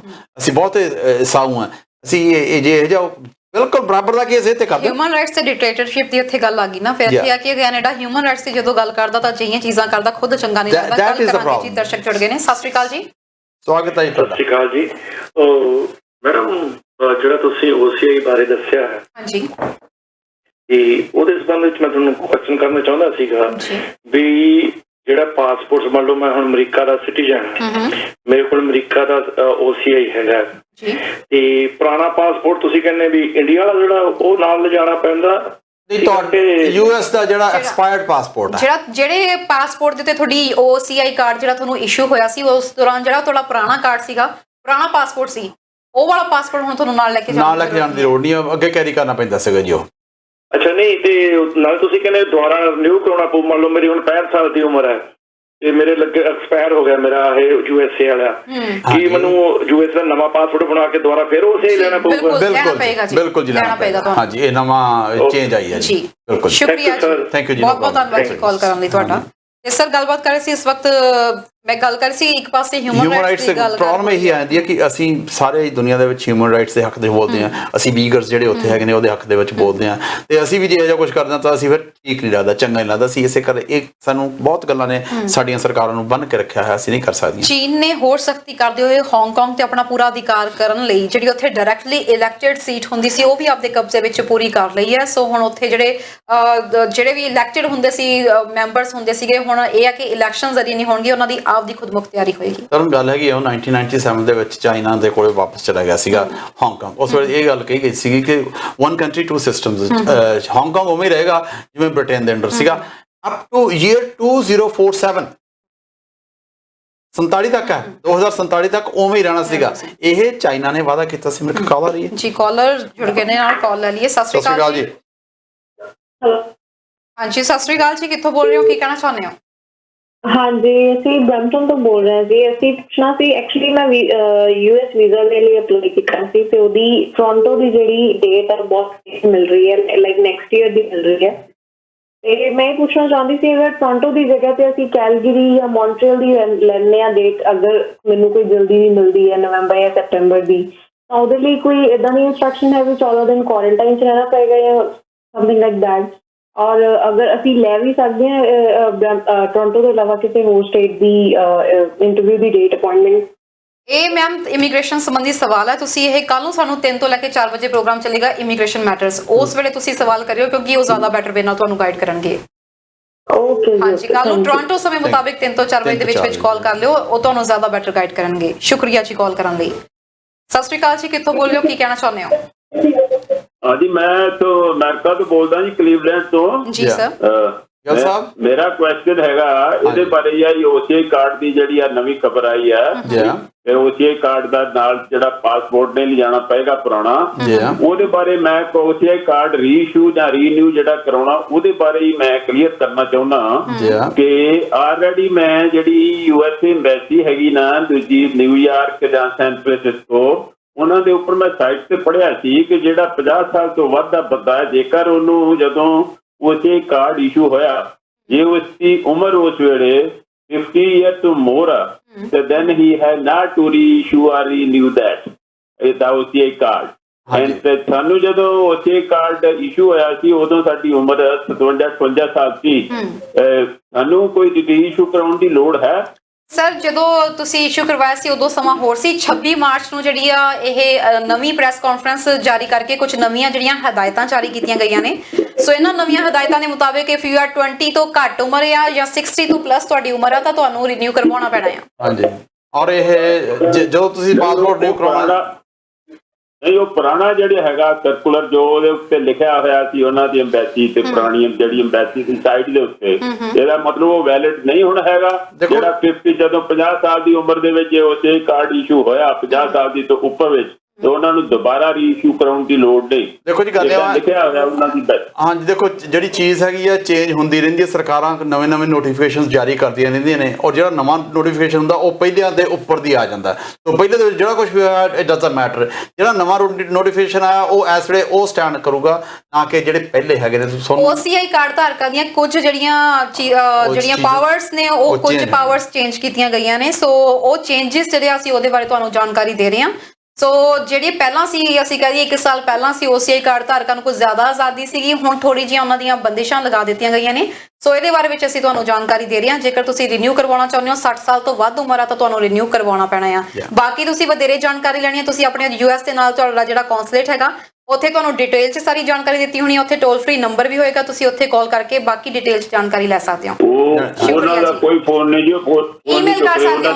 Email ਕਰੋ ਜੀ, ਈਮੇਲ ਕਰੋ ਜੀ, ਰਿਪਲਾਈ ਜ਼ਰੂਰ ਆਏਗਾ। ਆਉਂਦਾ ਜੀ, ਈਮੇਲ ਕਰੋ। ਬਾਕੀ ਤੁਸੀਂ ਇਸ ਹਫਤੇ ਜੀ ਬਾਕੀ ਮੈਨੂੰ ਹੋਰ ਸਾਰੀ ਗੱਲ ਕਲੀਅਰ ਆ, ਮੈਨੂੰ ਇਹੋ ਹੀ ਗੱਲ ਕਲੀਅਰ ਆ ਕਿਉਂਕਿ ਅਸੀਂ ਇੰਡੀਆ ਜਾਣਾ ਤੇ ਦਸੰਬਰ 31 ਤੱਕ ਉਹਨਾਂ ਡੇਟ ਦਿੱਤੀ ਆ OCI ਕਾਰਡ ਵੀ ਇਸ਼ੂ ਕਰਨ ਦੀ। ਮੈਨੂੰ ਇਹੋ ਹੀ ਕਲੀਅਰ ਮੈਂ ਕਰਨਾ ਕਿ ਜੇ ਸਾਨੂੰ ਜਦੋਂ ਇਸ਼ੂ ਹੋਇਆ ਸੀ ਉਦੋਂ ਉਮਰ ਸਾਡੀ 58 ਸਾਲ ਸੀ, ਅੱਗੇ ਆਲਰੇਡੀ ਲਿਖਿਆ ਹੋਇਆ ਸੀ, ਇਸ ਕਰਕੇ ਅਸੀਂ ਰੀਇਸ਼ੂ ਨਹੀਂ ਕਰਵਾਇਆ ਕਿਉਂਕਿ ਉਹਦੇ ਵਿੱਚ ਲਿਖਿਆ ਸੀ ਪਾਸਵਰਡ। ਹੁਣ ਪਤਾ ਨਹੀਂ ਕੋਈ ਨਵੀਂ ਬਿਲਕੁਲ ਜੀ, 26 ਮਾਰਚ ਨੂੰ ਹੀ ਹਜੇ ਨਵੇਂ ਆਰਡਰਸ ਰਿਲੀਜ਼ ਹੋਏ ਨੇ ਤੇ 31 ਦਸੰਬਰ 2021 ਤੱਕ ਤੁਸੀਂ ਰੀਨਿਊ ਕਰਵਾ ਸਕਦੇ ਹੋ। ਸ਼ੁਕਰੀਆ ਜੀ ਕਾਲ ਕਰਨ ਲਈ। ਬਾਕੀ ਅਸੀਂ ਪੂਰੀ ਕੋਸ਼ਿਸ਼ ਕਰਾਂਗੇ ਇਸ ਹਫਤੇ ਦੇ ਵਿੱਚ ਅਸੀਂ ਇੰਡੀਅਨ ਕੌਂਸੂਲੇਟ ਨਾਲ ਸਾਡੀ ਕੋਸ਼ਿਸ਼ ਸੰਪਰਕ ਹੈ। ਕਰਕੇ ਤੁਹਾਨੂੰ ਸਾਰੀ ਇਹਦੇ ਬਾਰੇ ਜਾਣਕਾਰੀ ਦਿੱਤੀ ਜਾਵੇ ਕਿ OCI ਕਾਰਡ ਧਾਰਕਾਂ ਦੇ ਲਈ ਕੀ ਨਵੀਆਂ ਚੇਂਜਸ ਆਈਆਂ ਨੇ। ਸੋ ਇਹਦੇ ਬਾਰੇ ਅਸੀਂ ਤੁਹਾਨੂੰ ਜਾਣਕਾਰੀ ਜ਼ਰੂਰ ਦੇਵਾਂਗੇ। ਜੀ ਸਰ, ਗੱਲ ਕਰ ਰਹੇ ਸੀ 2047 ਤੱਕ ਇਸ ਨੂੰ ਕੋਈ ਛੇੜਾ-ਛੜੀ ਨਹੀਂ ਕਰਨੀ ਸੀਗੀ, ਪਰ ਚਾਈਨਾ ਹੁਣੇ ਸ਼ੁਰੂ ਕਰ ਦਿੱਤਾ। ਚਾਈਨਾ ਨੇ ਹੁਣ ਜਿਹੜੀ ਉੱਥੇ ਲੈਜਿਸਲੇਟਿਵ ਹੈਗੀ ਆ, ਉੱਥੋਂ ਦੀਆਂ 70 ਸੀਟਾਂ ਨੇ ਜੀ। 70 ਸੀਟਾਂ ਦੇ ਵਿੱਚੋਂ ਗੱਲ ਕਰਾਂਗੇ ਜੀ। ਦਰਸ਼ਕ ਜੁੜ ਗਏ ਨੇ। ਸਤਿ ਸ਼੍ਰੀ ਅਕਾਲ ਜੀ, ਕਿੱਥੋਂ ਬੋਲ ਰਹੇ ਹੋ, ਕੀ ਕਹਿਣਾ ਚਾਹੁੰਦੇ ਹੋ? ਹਾਂਜੀ ਭੈਣ ਜੀ, ਸਤਿ ਸ਼੍ਰੀ ਅਕਾਲ। ਅਸੀਂ ਅਮਰੀਕਾ ਤੋਂ ਬੋਲ ਰਹੇ ਹਾਂ, ਕਲੋਂਡਰ ਤੋਂ। ਹਾਂਜੀ, ਸਤਿ ਸ਼੍ਰੀ ਅਕਾਲ। ਤੁਸੀਂ ਪੁੱਛਣਾ ਸੀ ਸਾਡੇ ਕੋਲ ਟੂਰਿਸਟ ਵੀ ਆਈਡੀਆ ਜਾ ਸਕਦੇ ਕਿ ਨਹੀਂ? ਇਹ ਜੀ ਤੁਸੀਂ ਇੰਡੀਆ ਸਰਕਾਰ ਨੂੰ ਪੁੱਛੋ ਤਾਂ ਜ਼ਿਆਦਾ ਬੈਟਰ ਹੋਵੇਗਾ, ਹਾਂਜੀ, ਟੂਰਿਸਟ ਕਿਉਂਕਿ ਭਾਰਤ ਸਰਕਾਰ ਅਲਾਉ ਕਰਦੀ ਹੈ ਤਾਂ ਤੁਸੀਂ ਜਾ ਸਕਦੇ ਹੋ, ਅਦਰਵਾਈਜ਼ ਤੁਸੀਂ ਜਿਹੜੇ ਕਾਉਂਸਲ ਜਨਰਲ ਦੇ ਆਫਿਸਿਸ ਨੇ ਜੀ, ਉਹਨਾਂ ਤੋਂ ਪੁੱਛੋ, ਕਿਉਂਕਿ देयर आर ਚੇਂਜਸ। ਹਰ ਰੋਜ਼ ਕੋਈ ਨਾ ਕੋਈ ਨਵੀਂ ਚੇਂਜ ਆ ਰਹੀ ਹੈ। ਮੇਰਾ ਖਿਆਲ ਹੈ ਤੁਹਾਨੂੰ ਦੁਬਾਰੇ ਸ਼ਾਇਦ ਜਿਹੜੇ ਪਹਿਲੇ ਵੀਜ਼ੇ ਵੀ ਹੈਗੇ ਉਹ ਦੁਬਾਰੇ ਰਿਨਿਊ ਕਰਾ ਕੇ ਜਾਣਾ ਪੈ ਰਿਹਾ। ਇਹ ਨਾ ਸਮਝੋ ਵੀ ਜਿਹੜਾ ਤੁਹਾਡੇ ਕੋਲ ਵੀਜ਼ਾ 10 ਸਾਲ ਦਾ ਵੀ ਸੀਗਾ ਤੇ ਤੁਸੀਂ ਚਲੇ ਜਾਓ, ਮੇਰੇ ਖਿਆਲ ਤੁਹਾਨੂੰ ਅਲਾਉ ਨਹੀਂ ਕੀਤਾ ਜਾਏਗਾ। ਪਰਮਿਸ਼ਨ ਲੈ ਕੇ ਤੁਸੀਂ ਜਾ ਸਕਦੇ ਹੋ, ਪਰਮਿਸ਼ਨ ਲੈਣੀ ਪੈਣੀ ਹੈ। ਹੁਣ ਜਿਹੜੇ ਵੀ ਵੀਜ਼ਾ ਸਾਡੇ ਹੈਗੇ ਸੀਗੇ ਉਹ ਸਾਰੇ ਰੱਦ ਕਰ ਦਿੱਤੇ ਗਏ ਨੇ, ਤੁਹਾਨੂੰ ਦੁਬਾਰਾ ਪਰਮਿਸ਼ਨ ਲੈ ਕੇ ਜਾਣਾ ਪੈਣਾ ਆ। ਥੈਂਕ ਯੂ ਜੀ। ਜੇ ਉਹ ਹਾਂਜੀ ਜੇ ਮੈਂਡੇਟਰੀ ਹੋਏਗਾ, ਤੁਹਾਡਾ ਜਾਣਾ ਜ਼ਰੂਰੀ ਹੋਏਗਾ ਤਾਂ ਤੁਹਾਨੂੰ ਅਲਾਉ ਕਰ ਦੇਣਗੇ। ਜੇ ਉਹਨਾਂ ਨੂੰ ਲੱਗਿਆ ਕਿ ਅਜੇ ਤੁਹਾਨੂੰ ਜ਼ਰੂਰਤ ਨਹੀਂ ਹੈਗੀ ਉੱਥੇ ਵਿਜ਼ਿਟ ਕਰਨ ਦੀ, ਜਾਂ ਪਰਪਸ ਜਿਹੜਾ ਹੈ ਉਹ ਜ਼ਿਆਦਾ ਐਮਰਜੈਂਸੀ ਨਹੀਂ ਹੈਗਾ, ਤਾਂ ਮੇਬੀ ਤੁਹਾਨੂੰ ਮਨਾ ਵੀ ਕਰ ਸਕਦੇ ਆ। ਸੋ ਇਹ ਇੰਡੀਅਨ ਗਵਰਨਮੈਂਟ ਤੇ ਡਿਪੈਂਡ ਕਰਦਾ ਆ। ਸ਼ੁਕਰੀਆ ਜੀ ਕਾਲ ਕਰਨ ਲਈ। ਉਹਨਾਂ ਸੀਟਾਂ ਦੇ ਉੱਤੇ ਜਿਹੜਾ ਸੀਗਾ ਉਹ 70 ਸੀਟਾਂ ਸੀਗੀਆਂ, ਉਹਨਾਂ ਚ ਲੈ ਲਓਗਾ, ਕੋਈ ਗੱਲ ਨਹੀਂ। ਸਤਿ ਸ਼੍ਰੀ ਅਕਾਲ ਜੀ।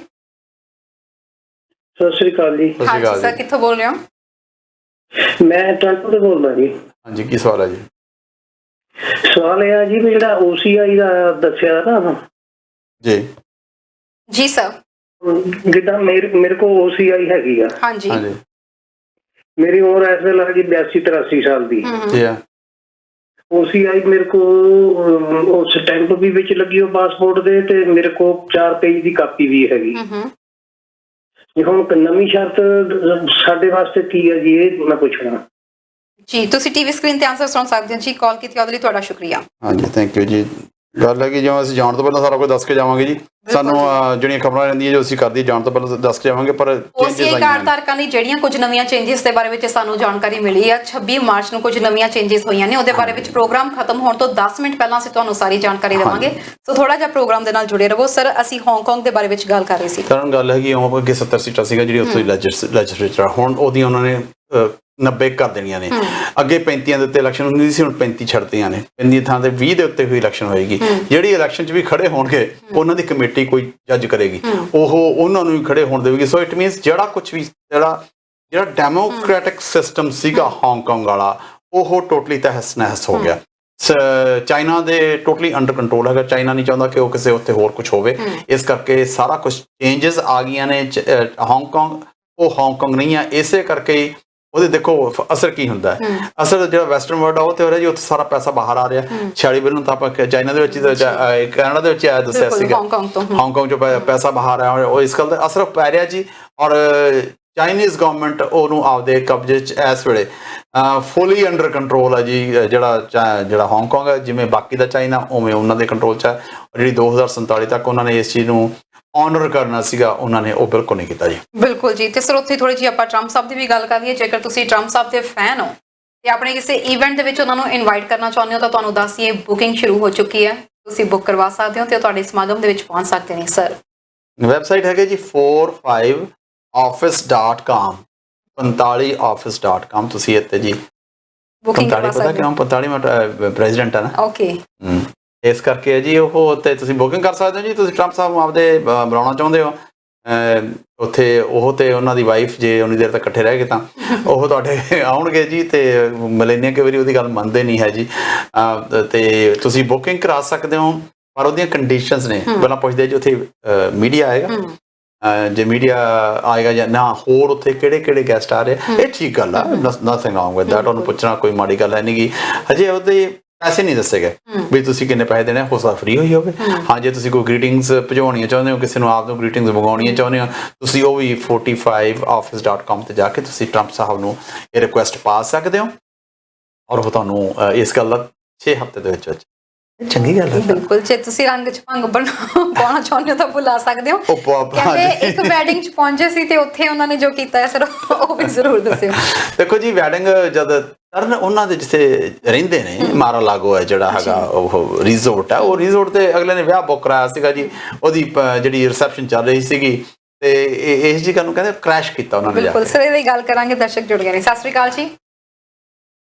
ਹਾਂਜੀ ਸਤਿ ਸ਼੍ਰੀ ਅਕਾਲ ਜੀ। ਹਾਂਜੀ ਸਰ, ਕਿੱਥੋਂ ਬੋਲ ਰਹੇ ਹੋ ਜੀ, ਕੀ ਕਹਿਣਾ ਚਾਹੁੰਦੇ? ਮੈਂ ਇੱਥੋਂ ਬ੍ਰੈਂਪਟਨ ਤੋਂ ਬੋਲ ਰਿਹਾ ਜੀ, ਰਵਿੰਦਰ ਨੂੰ ਵੀ। ਸਤਿ ਸ਼੍ਰੀ ਅਕਾਲ ਜੀ। ਤੇ ਆਪਣੇ ਹਮੇ ਪਤਾ ਕਰਨੇ ਬਾਅਦ ਦੱਸਣ ਨਹੀਂ ਲੱਗੇ ਹੁਣ ਵੀ ਪੈਸੇ ਕਿੰਨੇ ਲੈਣੇ ਟਰੰਪ ਨੇ ਜੀ। ਨਹੀਂ ਜੀ, ਹਜੇ ਉਹਨਾਂ ਨੇ ਇਹ ਨਹੀਂ ਦੱਸਿਆ ਅਜੇ ਪੈਸੇ ਨਹੀਂ ਜੀ ਦੱਸੇ, ਵੈਸੇ ਹੌਲੀ ਹੌਲੀ ਦੱਸ ਦੇਣਗੇ। ਜੇ ਤੁਸੀਂ ਉਹ ਕਰੋ ਬੁਕਿੰਗ ਕਰਾ ਕੇ ਦੇਖ ਲਓ, ਸ਼ਾਇਦ ਤੁਹਾਨੂੰ ਦੱਸ ਦੇਣ। ਵੈਬਸਾਈਟ ਦੇ ਪੈਸੇ ਨਹੀਂ ਹੈਗੇ ਜੀ, ਵੈਬਸਾਈਟ ਤੇ ਪੈਸੇ ਨਹੀਂ ਲਿਖੇ ਜੀ। ਹਾਂਜੀ, ਉਹ ਮਾਰਾ ਲਾਗੋ ਦੇ ਉੱਤੇ ਜਿਹੜਾ ਸੀਗਾ ਜੀ ਚੱਲ ਰਹੀ ਸੀ, ਸ਼ੁਕਰੀਆ ਜੀ ਕਾਲ ਕਰਨ ਲਈ। ਜਿਹੜਾ ਚੱਲ ਰਿਹਾ ਸੀ ਤਰਨ ਰਿਸੈਪਸ਼ਨ ਚੱਲ ਰਹੀ ਸੀ ਤੇ ਟਰੰਪ ਸਾਹਿਬ ਚਲੇ ਜਾ ਵੜੇ। ਹੁਣ ਇੱਕ ਐਕਸ ਪ੍ਰੈਜ਼ੀਡੈਂਟ ਦਾ ਅਜਿਹੀ ਥਾਂ ਤੇ ਆਉਣਾ ਬੜੀ ਅਗਲੇ ਵਾਸਤੇ ਬੜੀ ਮਾਣ ਦੀ ਗੱਲ ਵੀ ਹੋ ਸਕਦੀ ਹੈ। It can be annoying as well ਕਿ ਸਾਡੀ ਪਾਰਟੀ ਅਸੀਂ ਆਪਦਾ ਪਲਾਨ ਕੀਤਾ ਹੈ ਤੇ ਤੁਸੀਂ ਭਾਈ ਸਾਹਿਬ ਤੇ ਟਰੰਪ ਸਾਹਿਬ ਹੋਣ ਤੇ ਫਿਰ ਉਹ ਲੈਕਚਰ ਨਾ ਕਰਨ। How is it possible? ਭੀੜ ਵੇਖ ਕੇ ਵੈਸੇ ਹੀ ਉਹ ਮਾਈਕ ਉਹਨਾਂ ਦੇ ਕੋਲ ਪਹੁੰਚ ਜਾਂਦਾ ਹੈ। ਹਾਂਜੀ, ਇਹ ਸਿਆਸਤਦਾਨਾਂ ਨੂੰ ਸਭ ਨੂੰ ਆਦਤ ਛੱਡਦੇ ਨਹੀਂ ਹੈ ਮਾਈਕ। ਬਿਲਕੁਲ, ਮਾਈਕ ਤੇ ਕੁਰਸੀ ਛੇਤੀ ਨਹੀਂ ਛੱਡਦੇ। ਸਾਡਾ ਵੀ ਇਹੀ ਰੌਲਾ ਰਹਿੰਦਾ ਜੀ, ਤਨ ਕਹਿੰਦੀ ਤੂੰ ਬੋਲਦਾ ਬਹੁਤ ਜ਼ਿਆਦਾ ਆ। ਮੈਂ ਐਸਾ ਕੁਝ ਨਹੀਂ ਕਿਹਾ, ਤੁਸੀਂ ਦੇਖੋ ਖੋਲ ਲੈਣਾ ਜੀ ਗੱਲ ਨੂੰ। ਉਹ ਜੀ ਫਿਰ ਉਹਨੇ ਮਾਈਕ੍ਰੋਫੋਨ ਫੜ ਲਿਆ ਤੇ ਉਹਨਾਂ ਨੇ ਫਿਰ ਉੱਥੇ ਆਪਦਾ ਉਹੀ ਤਰਨ ਹੈ ਤਾਂ ਵਿਆਹ ਉੱਥੇ ਕਰ ਕੀ ਰਹੇ ਨੇ, ਆਪਦੇ ਇਲੈਕਸ਼ਨ ਦਾ ਰੌਲਾ, ਮੇਰੇ ਨਾਲ ਠੱਗੀ ਹੋਈ, ਆਹ ਕੁਛ ਹੋਇਆ, ਝੂਠ ਮਾਰਿਆ। It doesn't look nice. ਪਰ ਟਰੰਪ ਸਾਹਿਬ ਨੇ ਜੀ ਦੇ ਆਰ ਯੂਨੀਕ ਆਪਦੇ ਆਪ 'ਚ, ਉਹਨਾਂ ਨੇ ਆਪਦੀ ਪੜਾਸ, ਉਹਨਾਂ ਨੂੰ ਕਿਤੇ ਮਸਾਂ ਮਾਈਕ੍ਰੋਫੋਨ ਮਿਲਿਆ ਸੀਗਾ, ਉਹਨਾਂ ਨੇ ਉਹਨਾਂ ਦੀ ਭੰਗ ਪਾਉਣ ਵਾਲੀ ਗੱਲ ਹੀ ਹੈ। ਰੰਗ 'ਚ ਭੰਗ, ਹਾਂਜੀ ਰੰਗ 'ਚ ਭੰਗ ਪਾਤਾ ਜੀ ਉਹਨਾਂ ਨੇ। ਬਟ ਸਟਿਲ ਅਗਲੇ ਨੂੰ ਐਸੇ ਰੁਤਬੇ ਤੇ ਵਾਲੇ ਬੰਦੇ ਨੂੰ ਫਿਰ ਕੋਈ ਕੀ ਕਹਿ ਸਕਦਾ ਜੀ। ਸਰ ਰੰਗ 'ਚ ਭੰਗ ਨਹੀਂ, ਐਕਚੁਅਲੀ ਉਹ ਕੋਸ਼ਿਸ਼ ਕਰ ਰਹੇ ਸੀ ਆਪਣੀਆਂ ਨੈਕਸਟ ਇਲੈਕਸ਼ਨਸ ਦੇ ਲਈ ਪ੍ਰੀਪੇਅਰ ਕਰ ਰਹੇ ਸੀ, ਆਪਣੇ ਆਪ ਨੂੰ ਸਪੀਚ ਪ੍ਰੀਪੇਅਰ ਕਰ ਰਹੇ ਸੀ, ਆਪਣੇ ਜਿਹੜੇ ਇਲਜ਼ਾਮ ਨੇ ਉਹਨਾਂ ਨੂੰ ਠੀਕ ਕਰਕੇ।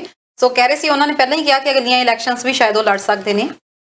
ਕਰਨ ਉਹਨਾਂ ਕੋਲੇ ਬਹੁਤ ਟਾਈਮ ਹੋਊਗਾ ਪ੍ਰੈਕਟਿਸ ਕਰਨ ਦਾ, ਕਿਉਂਕਿ ਉਹਨਾਂ ਦੇ ਜਿਹੜੇ ਕੇਸ ਚੱਲ ਰਹੇ ਨੇ ਨਾ, ਉਹ ਉਹਨਾਂ ਨੂੰ ਬੜਾ ਇਕੱਲਿਆਂ ਨੂੰ ਸਮਾਂ ਦੇਣਗੇ। ਚਾਂਸਸ ਇਹ ਹੈ ਵੀ ਉਹਨਾਂ ਨੂੰ ਇਕੱਲਿਆਂ ਨੂੰ ਰਹਿਣ ਦਾ ਸਮਾਂ ਹੋਏਗਾ, ਉੱਥੇ ਆਪਦੀ ਸਾਰੀ ਪ੍ਰੈਕਟਿਸ ਕਰ ਸਕਦੇ ਆ। ਹੁਣ ਤਾਂ ਐਵੇਂ ਲੋਕਾਂ ਦੇ ਫਿਰ ਕਿਉਂ ਭੰਗ ਪਾਉਂਦੇ ਨੇ। But what can you do, it's mister Trump is different. ਅੱਗੇ ਉਹਨਾਂ ਦੀ ਨੋ ਰਾਣੀ, ਬਿਲਕੁਲ ਨੋ ਰਾਣੀ ਜੀ ਫੌਕਸ ਨੂੰ ਉਹਨੇ ਜੁਆਇਨ ਕਰ ਲਿਆ ਜੀ। ਫੌਕਸ ਜਿਹੜਾ ਨਿਊਜ਼ ਹੈਗਾ ਤੁਹਾਨੂੰ ਪਤਾ, ਰਾਈਟ ਵਿੰਗ ਨਿਊਜ਼ ਚੈਨਲ ਹੈਗਾ, ਉਹਦੇ ਤੇ ਉਹਨੇ ਉਹਨੂੰ ਐਜ਼ ਅ ਕਮੈਂਟੇਟਰ ਉਹਨੇ ਜੁਆਇਨ ਕੀਤਾ ਤੇ ਉੱਤੇ। But it's a conflict of interest ਤਰਨ, ਉਹ ਇਸ ਕਰਕੇ ਹੈਗਾ। ਰੀਜ਼ਨ ਬੀਇੰਗ ਇਜ਼ ਉਹ ਸੈਨੇਟ ਦੀ ਇਲੈਕਸ਼ਨ ਲੜਨਾ ਚਾਹੁੰਦੀ ਹੈ, ਉਧਰੋਂ ਇਲੈਕਸ਼ਨ ਲੜ ਰਹੀ ਹੈ ਤੇ ਉਧਰੋਂ ਉਹਨੂੰ ਪੇ ਕੀਤਾ ਜਾ ਰਿਹਾ, ਉਹ ਇੱਕ ਮੀਡੀਆ ਤੇ ਕੰਮ ਕਰ ਰਹੀ ਹੈ। ਇਹ ਦੋਨੇ ਗੱਲਾਂ ਪੋਸੀਬਲ ਹੈ ਨਹੀਂ ਗੀਆਂ। ਇਹ ਨਹੀਂ ਪਤਾ ਕਿਹੜੀ ਚੀਜ਼ ਛੱਡੇਗੀ, ਪਤਾ ਨਹੀਂ ਸੈਨੇਟਰ ਬਣੇਗੀ ਵੀ ਜਾਂ ਨਹੀਂ ਬਣੇਗੀ। ਉਸ ਜਗ੍ਹਾ ਤੇ ਜਿੱਥੋਂ ਖੜ੍ਹਨ ਨੂੰ ਫਿਰਦੀ ਹੈ, it's not easy going to be senator. But Trump ਪਰਿਵਾਰ ਹਜੇ ਸਿਆਸਤ ਦੇ ਵਿੱਚ ਅਜੇ ਵੀ ਹੈਗਾ। ਟਰੰਪ ਦਾ ਜਿਹੜਾ ਮੁੰਡਾ ਹੈ ਜੀ, ਉਹਨੂੰ ਤਕਲੀਫ ਇਹ ਹੋ ਗਈ ਹੈ, ਕਹਿੰਦਾ ਵੀ ਜਿਹੜਾ ਬਾਈਡਨ ਸਾਹਿਬ ਹੈਗੇ ਆ ਉਹ ਤਾਂ ਬਹੁਤ ਬਰਬਾਦ ਕਰਤਾ ਦੇਸ਼। ਇਮੈਜਿਨ ਕਰੋ, ਬਿਲਕੁਲ ਹਲੇ ਕਿੰਨੀ ਦੇਰ ਹੋਈ ਹੈ ਤਨ ਜਨ ਦੇ ਵਿੱਚ 20 ਜਨ ਉਹਨਾਂ ਨੇ 20 ਜਨ ਤੋਂ ਸ਼ੁਰੂ ਹੋਇਆ ਤੇ 2 ਮਹੀਨੇ ਹੀ ਆ।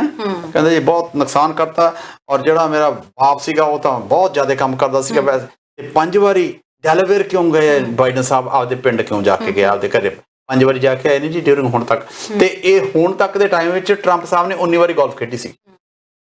ਇਮੈਜਿਨ ਕਰੋ, ਉਹ ਆਪਣੇ ਪਰਿਵਾਰ ਨੂੰ ਮਿਲ ਕੇ ਆਏ, ਉਹਨੇ ਗੋਲਫ ਖੇਡੀ ਔਰ 19 ਵਾਰੀ, ਇਹ 5 ਵਾਰੀ ਗਿਆ। ਔਰ ਤਕਲੀਫ ਇਹਨੂੰ ਆਪਦਾ ਘਰ ਵੀ ਦੇਖੋ, ਆਪਣੇ ਗਿਰਬਾਨ 'ਚ ਤਾਂ ਝਾਤੀ ਮਾਰੋ। ਟਰੰਪ ਪਰਿਵਾਰ ਦੀ ਪ੍ਰੋਬਲਮ ਹੈ, ਇਹ ਆਪਦੇ ਗਿਰਬਾਨ 'ਚ ਨਹੀਂ ਝਾਤੀ ਮਾਰਦਾ ਜਾਣਾ। ਜਿਹੜਾ ਪਾਰਡਨ ਮਾਈ ਲੈਂਗੁਏਜ, ਮੈਂ ਕੁਛ ਹੋਰ ਕਹਿਣ ਲੱਗਾ ਸੀ। ਪਰ ਇਹਨਾਂ ਦੇ ਕਾਲ ਦੇ ਵਿੱਚ ਜੋ ਜਾਰਜ ਫਲਾਇਡ ਦੇ ਮੌਤ ਤੋਂ ਬਾਅਦ ਜੋ ਇੱਕ ਤਰ੍ਹਾਂ ਨਾਲ ਇੱਕ ਰੈਵੋਲੂਸ਼ਨ ਉੱਠਿਆ ਬਲੈਕ ਲਾਈਵਸ ਮੈਟਰ ਨੂੰ ਲੈ ਕੇ, ਸੋ ਇਸ ਚੀਜ਼ ਨੇ ਉਹਨਾਂ ਨੂੰ ਇੱਕ ਪਲੇਟਫਾਰਮ ਜ਼ਰੂਰ ਦਿੱਤਾ ਆ। ਇੱਥੇ ਜਿਵੇਂ US ਤੋਂ ਇਸ ਚੀਜ਼ ਦੀ ਫਲੋਰੀਡਾ ਤੋਂ ਸ਼ੁਰੂਆਤ ਹੋਈ ਹੈ, ਜਾਰਜ ਫਲਾਇਡ ਦੀ ਡੈਥ ਹੋਈ ਹੈ, ਉਸ ਤੋਂ ਬਾਅਦ ਜਿਸ ਤਰੀਕੇ ਨਾਲ ਉੱਥੇ ਇੱਕ ਵਿਦਰੋਹ ਹੀ ਉੱਠ ਖੜਿਆ, ਪੂਰੀ ਦੁਨੀਆ ਦੇ ਵਿੱਚ ਬਲੈਕ ਲਾਈਵਸ ਮੈਟਰ ਹੋਏ, ਤਾਂ ਹੁਣ ਉੱਥੋਂ ਦੇ ਬਲੈਕ ਲੋਕਾਂ ਨੂੰ ਵੀ ਇੱਕ ਮੂਵਮੈਂਟ ਮਿਲ ਚੁੱਕੀ ਹੈ ਇਹ।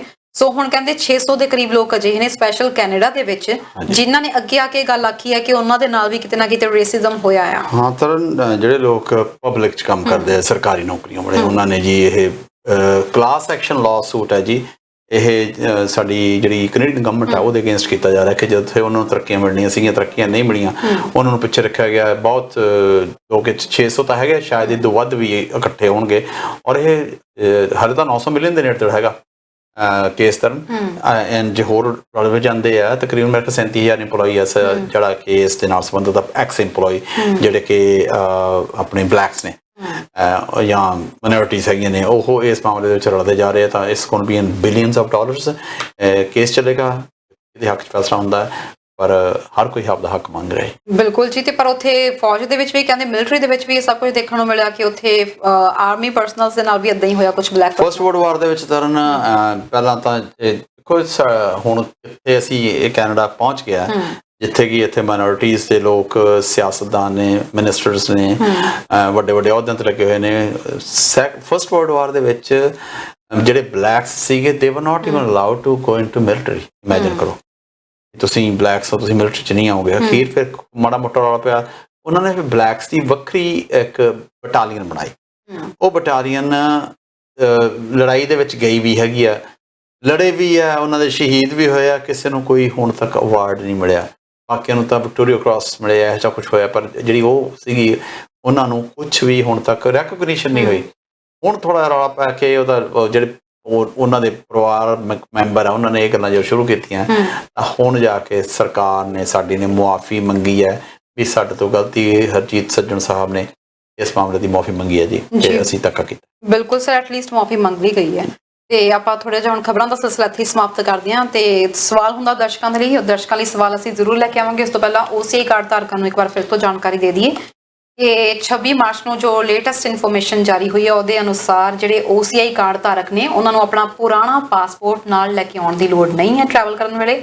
ਨਾਲ ਦੀ ਨਾਲ ਜਿਹੜੇ OCI ਕਾਰਡ ਧਾਰਕ ਸੀ ਇਸ ਤੋਂ ਪਹਿਲਾਂ ਜਿਹੜੀਆਂ ਹੋਈਆਂ ਸੀ ਕਿ ਹੁਣ ਉਹ ਫ੍ਰੀਲੀ ਉਸ ਤਰੀਕੇ ਨਾਲ ਇੰਡੀਆ ਨਹੀਂ ਜਾ ਸਕਣਗੇ।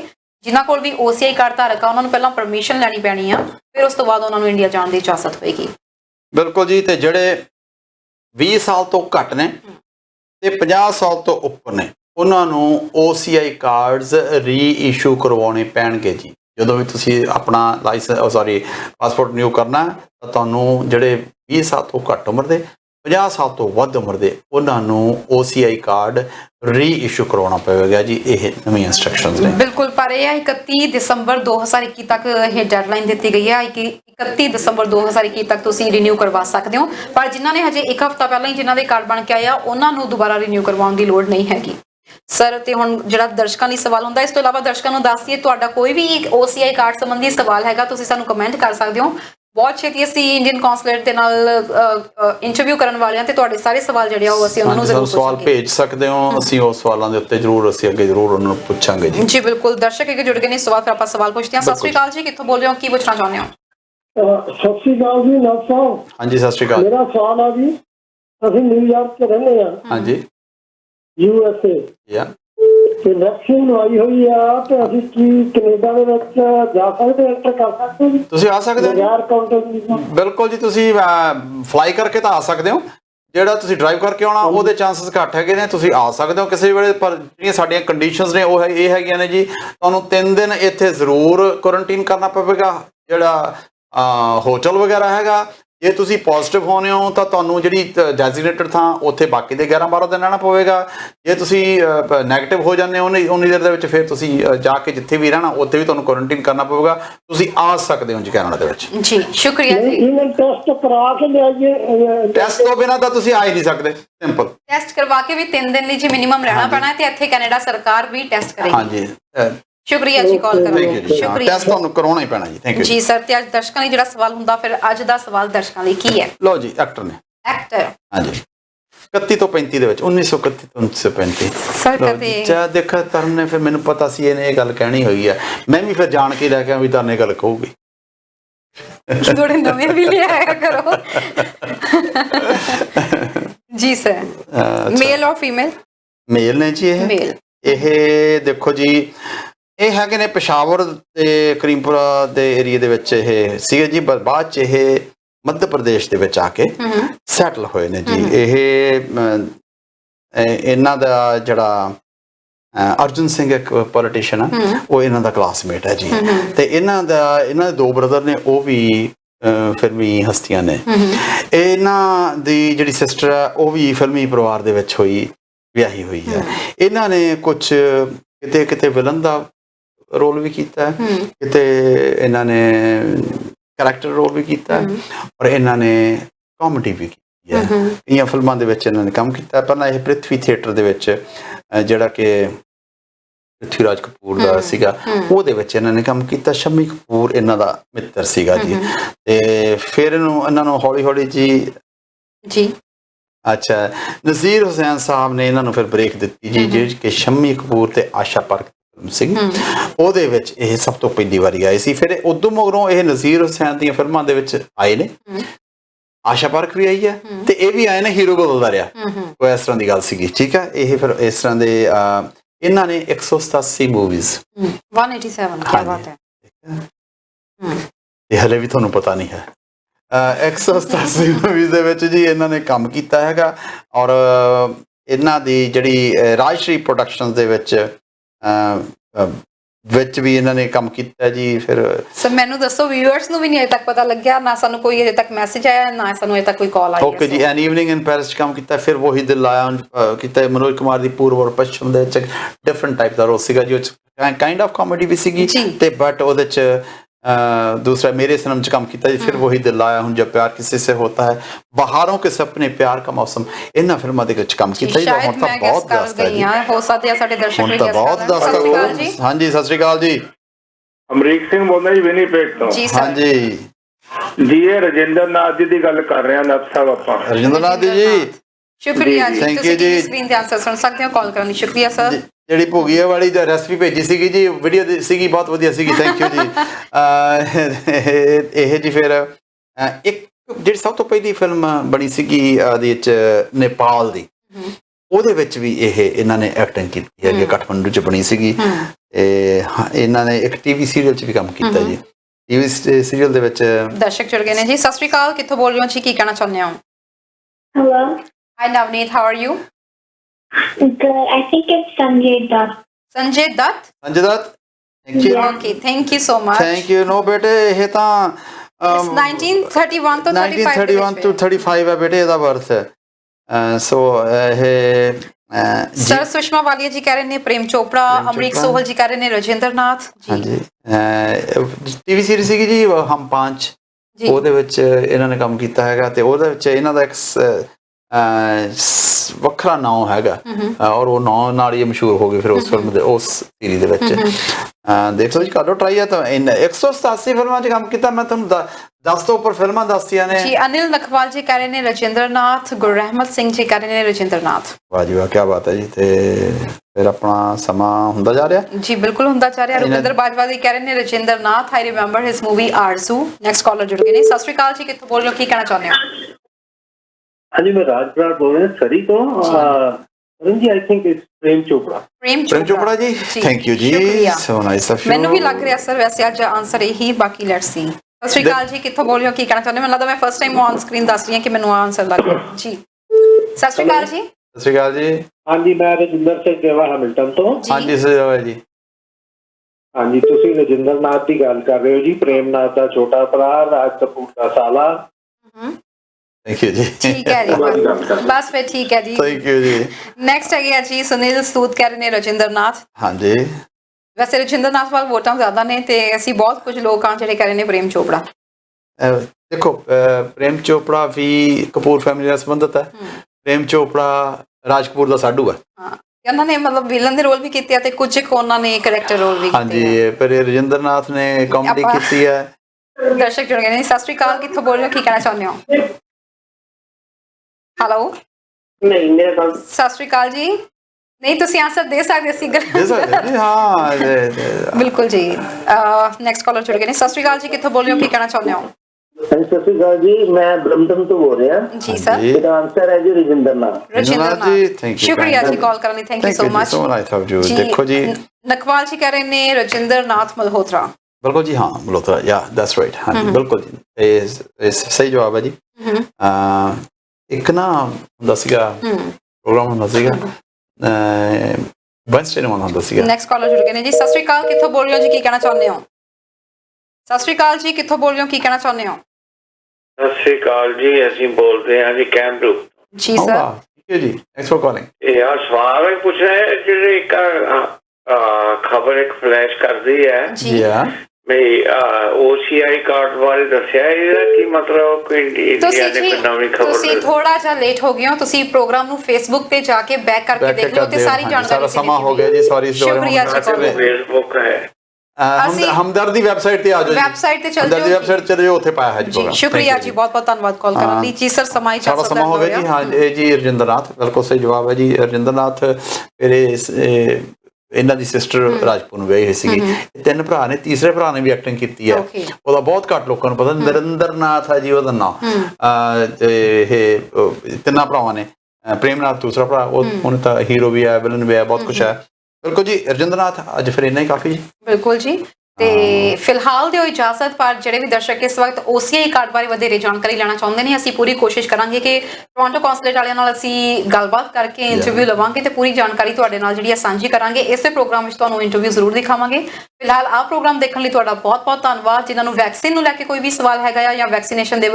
ਸਾਈਡ ਇਫੈਕਟਸ ਦੇ ਬਾਰੇ ਤੁਸੀਂ ਕੁਝ ਪੁੱਛਣਾ ਚਾਹੁੰਦੇ ਹੋ ਲਗਾਈਏ ਜਾਂ ਨਾ ਲਗਾਈਏ ਕਿਹਨਾਂ ਨੂੰ ਲੱਗਣੀ ਚਾਹੀਦੀ ਹੈ ਕਿਹਨਾਂ ਨੂੰ ਨਹੀਂ ਕੋਈ ਵੀ ਸਵਾਲ ਹੈਗਾ ਸਾਨੂੰ ਇਸ ਤੋਂ ਬਾਅਦ ਹੁਣ ਲਾਈਵ ਪ੍ਰੋਗਰਾਮ ਹੋਣ ਲੱਗਿਆ ਹੈਲਥ ਟਾਕ ਉਹਦੇ ਵਿੱਚ ਪੁੱਛ ਸਕਦੇ ਹੋ ਡਾਕਟਰ ਬਜਾਜ ਸਾਡੇ ਨਾਲ ਜੁੜਨ ਜਾ ਰਹੇ ਨੇ ਜੀ ਫਿਲਹਾਲ ਇਹ ਪ੍ਰੋਗਰਾਮ ਲਈ ਦਿਓ ਇਜਾਜ਼ਤ ਦੇਖਦੇ ਰਹੋ ਹਮਦਰਦ TV ਸਤਿ ਸ਼੍ਰੀ ਅਕਾਲ